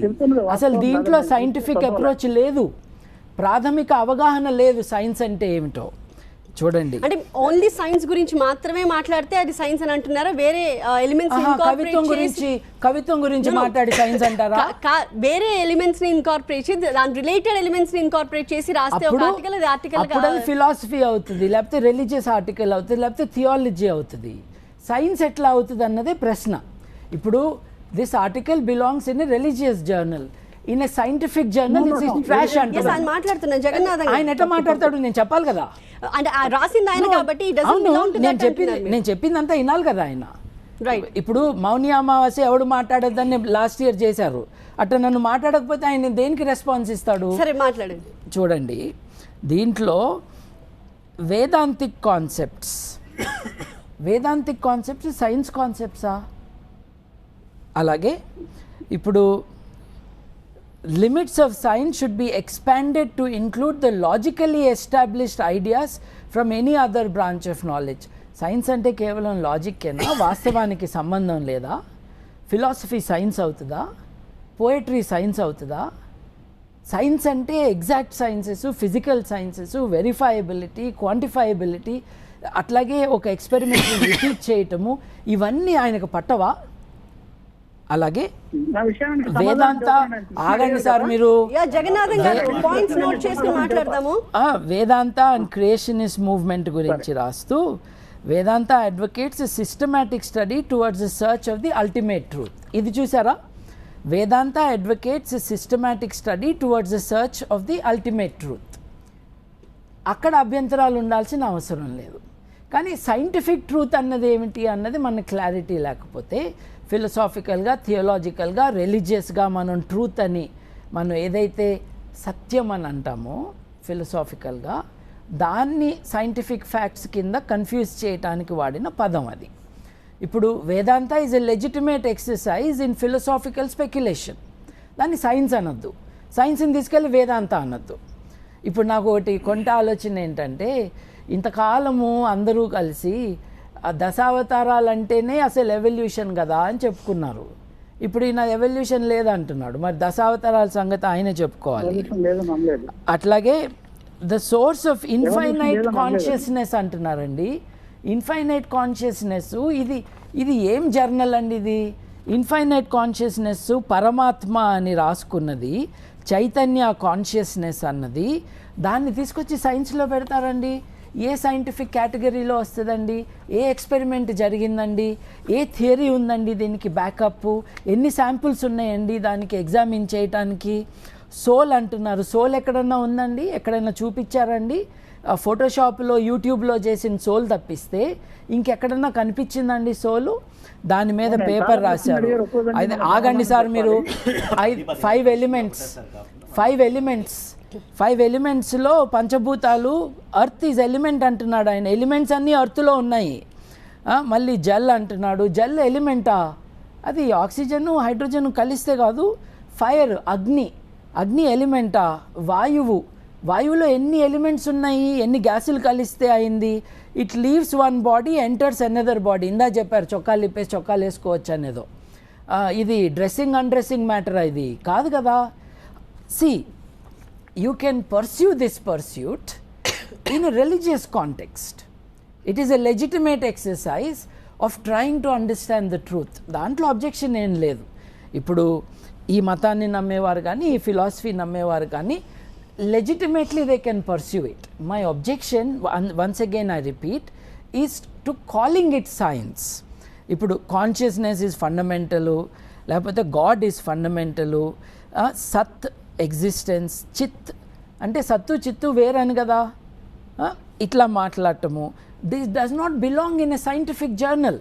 It is not a scientific enquiry. కాబట్టి నేను వేదాంతాన్ని నమ్మే ఒక ఇండివిజువల్గా నేను ఇది రాస్తున్నాను అంటంలో అభ్యంతరం లేదు. సిసిఎంబిలో పనిచేస్తున్నానని చెప్తూ, నేను సైంటిస్ట్ అని చెప్తూ, సైన్స్కి కంప్లీట్గా వ్యతిరేకంగా రాస్తూ, ఇదేదో ఒక పారాడైమ్ షిఫ్ట్ తీసుకొచ్చినట్టుగా ఫీల్ అయిపోయి చేయటం అన్నదానికి నేను అబ్జెక్ట్ చేస్తున్నాను. You see the difference. Your pursuit of your ideas. ఇప్పుడు చూడండి, ఇక్కడ ప్రతి దాంట్లోనూ ఆరిజిన్ ఆఫ్ లైఫ్, ఎవల్యూషన్ కొట్టేసిన ఆయన అసలు బయాలజీ ఎట్లా చేస్తారండి? బయాలజీలో మన ఎవల్యూషన్ అర్థం కాకుండా, జీన్స్ అర్థం కాకుండా, వీరేదో లెజిటిమేట్గా అడిగారు నువ్వు క్రియేట్ చేయగలవా అని. అవన్నీ అర్థం కాకుండానే ఆయన సిసిఎంబి సైంటిస్ట్ ఎవరు? అంత పెద్ద రీసెర్చ్. మరి అవన్నీ అర్థం కాకుండానే నోబెల్ ప్రైజ్ తీసుకున్న వాళ్ళందరూ ఇది చెత్త అన్నారా? మరి నోబెల్ ప్రైజ్ తీసుకున్న వాళ్ళందరూ ఇది ఒప్పుకుంటున్నారా? సిసిఎంబి ఫౌండర్ ఇది ఒప్పుకున్నాడా? Let's find out. దీనికి మాట్లాడదాం. సైంటిఫిక్ అప్రోచ్ లేదు అన్నది ప్రధానంగా మీ మీద ఆయన చేస్తున్న ఆరోపణ. మీరు వేదాంతాన్ని నమ్మే వ్యక్తిగా దీన్ని రాశారా, లేకపోతే సైన్స్ ఉందా లేదా, ఎవల్యూషన్ ఉందా లేదా అన్నది ప్రధానంగా చాలా ప్రశ్నలు సంధిస్తున్నారు. పంచభూతాల గురించి కూడా ఆయన మాట్లాడుతున్నారు. సిఎంబి సైంటిస్ట్ జగన్నాథంకి బాబు గోగినేని కొన్ని ప్రశ్నలు సంధించారు. వాటికి జగన్నాథం గారు మీరేం చెప్తారు ఇన్ షార్ట్? విన్నానండి వారు చెప్పినటువంటి విషయాలు. ఒక ముఖ్యమైన హలో మేడం చెప్పండి, వింటున్నాం. మేము వారు చెప్పిన విషయాలన్నీ శ్రద్ధగా విన్నాను. దానికి నేను చెప్పే విషయం ఏంటంటే, ఆరంభవాదం గురించి మాట్లాడేందుకు ఒక విషయం చెప్పాల్సి ఉంది. ఇందులో శాస్త్రీయమైనటువంటి విషయం ఏమిటంటే, జీవుల నుంచి మాత్రమే జీవులు వస్తాయి, నిర్జీవ పదార్థాల నుంచి జీవాలు ఉద్భవించబడవు. ఇదొక పాయింట్ ఒకటి యాడ్ చేయాలి. జీవుల నుంచి జీవులు వస్తాయి అని చెప్పడానికి ఆయన శాస్త్రీయంగా అభ్యంతరం ఏదైనా ఉందా? ఇదొక ప్రశ్న అండి. వారు పేపర్లో నేను రాసిన కామెంటరీని, ఒపీనియన్ ఆర్టికల్ ని ఏమైనా తోచినట్టుగా 2-3 మొక్కలు అక్కడ చదివి వారి అభిప్రాయాన్ని వారు విడిపించారు. మీరు ఏ ప్రశ్నలు అయితే వేశారో ఆయా ప్రశ్నలన్నీ దీనికి ఒక మూలం ఉందండి. ఆ మూలం ఏంటంటే భక్తి నిష్కామ శాంత గారు life and consensus the Vedantic you అని ఒక పెద్ద ఆర్టికల్ రాశారండి, opinion article, communicative and integrative biology. ఇది ఒక జీవశాస్త్రంలో ప్రపంచవ్యాప్తంగా ఆరంభవాదులు పరిణామవాదులు చేసేటువంటి శాస్త్రవేత్తలు ప్రయోగాలు చేసే ప్రయోగాలని ఈ పత్రికల్లో ప్రచురించిన పత్రిక. జగన్నాథం గారు, బాబు గోగినేని గారు కరెక్టే కదండి. ఏం చెప్పదలుచుకుంటున్నారు? ఇప్పుడు అదే ఆ లండన్ స్కూల్ ఆఫ్ ఇది ఉంది చూడండి, రాయల్ కాలేజ్ ఆఫ్ లండన్, దాంట్లో రాసిన ఆర్టికల్స్ లాంటివే ఇది కూడా. ఇది ఒక ఇంట్రెస్ట్ గ్రూపు, ఒక థియలాజికల్ ఫిలసాఫికల్ ఐడియాతో దెబ్బలాడుకోవటానికి దేవుడు సృష్టించాడా, మనిషి ఈ పరిణామ క్రమంలో వచ్చాడా అన్న విషయాల్ని దెబ్బలాడుకోవటానికి ఒక journal. It is very obvious, ఆయన కూడా చెప్పారు. It is not a scientific journal in the sense that you present your findings. This is only presenting your opinions. ఆయన అభిప్రాయం మాత్రమే, దాన్ని మనం ప్రామాణికంగా తీసుకోవాల్సిన అవసరం చెప్పండి. సిసిఎంబి డైరెక్టర్తో చెప్పించండి ఈ విషయాలు, సిసిఎంబి ఫౌండర్తో చెప్పించండి ఈ విషయాలు. నోబెల్ ప్రైజ్ వచ్చిన వాళ్ళు ఎవరినైనా తీసుకురండి, ఎవరైనా ప్రెజెంట్ డైరెక్టర్తో చెప్పించండి, ప్రీవియస్ డైరెక్టర్తో చెప్పించండి, వాళ్ళందరూ బతికే ఉన్నారు. అంటే point is he is not speaking for science, he speaking his opinion. And to that extent it is an opinion, it is not a finding of science, it has no basis in research, it is not supported by any peer review, by establishing any studies of any kind. అందుకనే నేను మీతో అన్నాను, ఇది చూపించి వారి పేరు చెప్పి మేడిచర్ల వెంకట జగన్నాథం గారు చెప్పింది, I save it full responsibility, it is trash అన్నాను. As a scientific paper, as a scientific paper, it is trash. కానీ మనం మాట్లాడుకోవాల్సిన విషయాలు డీవియేట్ అవ్వద్దండి. రాసులు లేవు.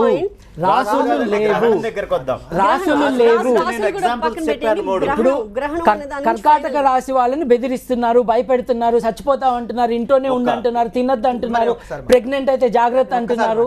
ఇవన్నీ చెప్పాల్సిన అవసరం లేదు. కర్కాటక రాశి వారికి కానీ ఇంకెవరికి కానీ తెలీదు, ఏమీ కాదు. స్పెషల్ గా గ్రావిటీ వచ్చి కర్కాటక రాశి వాళ్ళని వెతుక్కుంటూ వస్తుందా? గ్రావిటీ వచ్చి కర్కాటక రాశిలో ఆడవారిని ఎత్తుక్కుని ప్రెగ్నెంట్ ఉన్నారేమో కనుక్కుని ఆ ప్రెగ్నెంట్ లేడీస్ ని ఎఫెక్ట్ చేస్తుందా? సో ప్రధానంగా ఎవరికి ఏమీ కాదు, ఇదంతా ట్రాష్ అని మీరు అంటున్నారు. ఫైనల్ గా ఒక్క మాటలో చెప్పండి. బయటకు వెళ్ళి తేజస్వి శర్మ గారు, యాక్చువల్లీ ఇక్కడ జరగట్లేదండి, ఎక్కడ కనిపిస్తుందో అక్కడ అమెరికాలో చూస్తుంటే అక్కడ బయటకు వెళ్ళి ఆస్వాదించండి, అందమైన గ్రహాన్ని చూడండి. రోజు జరగదు, ఇది అమావాస్య పౌర్ణమి లాగా 2 రోజులకోసారి, నెలకు 2 సార్లు వచ్చేది కాదు, సంవత్సరాలకు ఒకసారి వస్తుంది.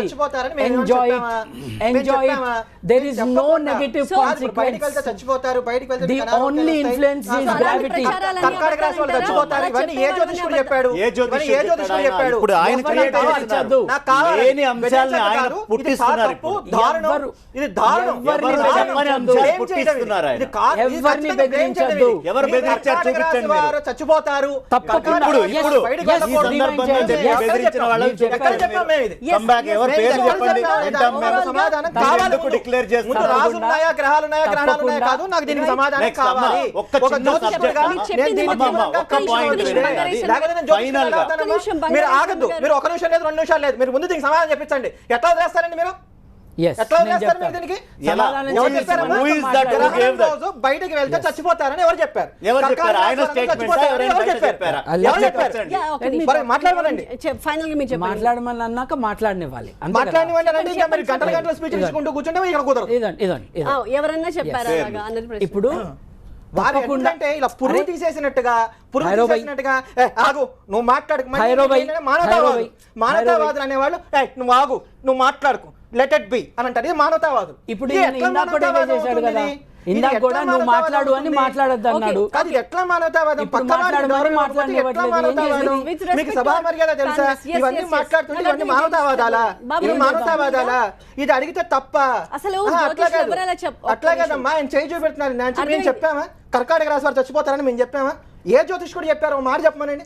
ఏ పంచాంగంలో రాసింది ఒకసారి చూపించమని. ప్రశ్న అర్థమైంది. పంచాంగంలో టైమింగ్స్ ఉన్నాయి తప్ప గ్రహాల వాళ్ళు చచ్చిపోతారని ఎక్కడ రాసింది? చెప్పారు దానికి ఏంటి మీరు ఏ రకంగా అలా అంటున్నారు? జ్యోతిష్యులు ఎవరో కొట్టి పారేసి ఆర్గ్యుమెంట్ లో exaggeration is part of that. But harm జరుగుతుంది అన్నమాట అన్నారు. ఇప్పుడు జాగ్రత్తగా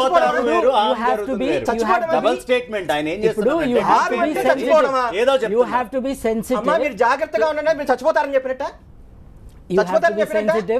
ఆయన దగ్గరికి వచ్చేసరికి ఆయన భాష్యాలు ఆయన చెప్పుకోవచ్చా? నేను ఆగాల్సిన అవసరం లేదు. మీరు మాట్లాడుతుంది ఇందా చెట్లానే కదా, లెట్ ఇట్ బి, ఆగండి అని మీరు చెప్పినప్పుడు మేము ఎందుకు చెప్పకూడదు? మీకు వర్తించిన మానవతావాద సూత్రాలు మాకెందుకు వర్తించవు?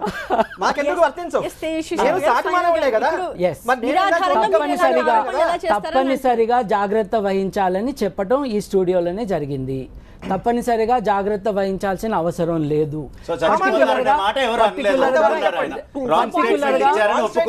గోగినేని బాబు గారు రాంగ్ స్టేట్మెంట్ ఇచ్చారు.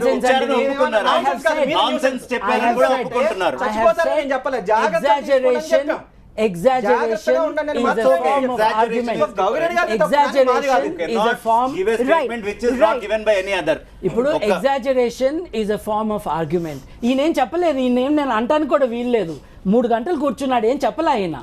రెండే అబద్ధాలు చెప్పాడు, అబద్ధాలు చెప్పేసాడు.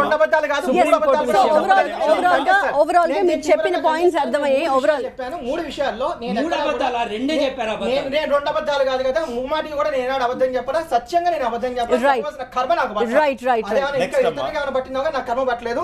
నేను ఒక జ్యోతిష్కుడిగా నేను ఏం చెప్పాను? ఆది ఎందు కర్కాటక రాశిలో గ్రహణం పడుతుంది కనుక కర్కాటక రాశి వారు జాగ్రత్తగా ఉండాలి, చచ్చిపోతారు, బయటికి వెళ్తే నాశనం అయిపోతారు అని నేను చెప్పాను. అంటే జాగ్రత్తగా అంటే ఏంటి, ఏమవుతుంది?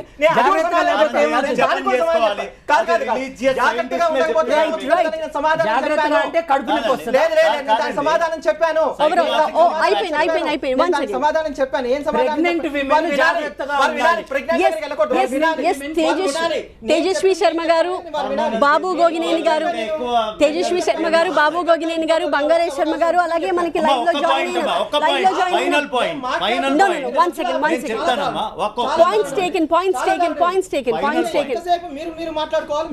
మీరు చెప్పిన అర్థం లేదు. మీరు చెప్పిన పాయింట్స్ ఖచ్చితంగా నేను ఇప్పుడు చెప్పబోతున్నాను. ప్రధానంగా ఈ గ్రహణం ప్రభావం ఉంటుంది అని అంటున్నారు, కానీ మనుషులు చచ్చిపోయేంత తీవ్రమైన ప్రభావం ఉంటుందని మేము అనలేదు అన్నది ప్రధానంగా జ్యోతిష శాస్త్ర పండితులు కానీ వేద పండితులు కానీ చెప్తున్నారు. ఈ గ్రహణం సమయంలో ఆధ్యాత్మిక చింతన చేస్తే మంచిది అని వాళ్ళు చెప్తున్నారు. మరోవైపు గ్రహణం సందర్భంగా ఏదో జరిగిపోతుంది అంటూ చాలా మంది ప్రచారం చేస్తున్నవి ఏమాత్రం వాస్తవం కాదు, అబద్ధాలు. వాటిని ఎవరు నమ్మి భయపడాల్సిన అవసరం లేదు అని హేతువాదులు చెప్తున్నారు. సో ఓవరాల్ గా సైంటిస్టులు కానీ హేతువాదులు కానీ ప్రధానంగా చెప్పేది ఇదే అంశం. ఏంటంటే evidence that the lunar cycle influences human sleep. చంద్రుడు హ్యూమన్ స్లీప్ ని ఇన్ఫ్లుయెన్స్ చేస్తాడు అని నేను చెప్పడం కాదమ్మా. మళ్ళీ వచ్చింది solar psychiatric hospital of the university of Basel వాళ్ళు కూడా చెప్తున్నారు. మీరు ఒకటి చెప్తారు, వారు ఒకటి చెప్తారు, మీ ఇష్టం వచ్చినట్టు చెప్తూ వెళ్తారు. చాలా థ్యాంక్స్ అండి మీరంతా ఇవాళ డిస్కషన్ లో పార్టిసిపేట్ చేసినందుకు. సో మొత్తం మీద ఈ గ్రహణం గురించి ఎవరు వరి అవ్వాల్సిన అవసరం లేదు, కానీ కొన్ని జాగ్రత్తలు తీసుకుంటే మంచిదే అని జ్యోతిష శాస్త్ర పండితులు చెప్తుంటే అసలు అలాంటి భయపడాల్సిన అవసరం ఏమాత్రం లేదు. గ్రహణం ప్రభావం ప్రతి ఒక్కరి మీద ఒకే రకంగా ఉంటుంది, కానీ కొంతమంది మీద ఎక్కువగా కొంతమంది మీద తక్కువగా ఉండదు అన్నది హేతువాదుల వాదన.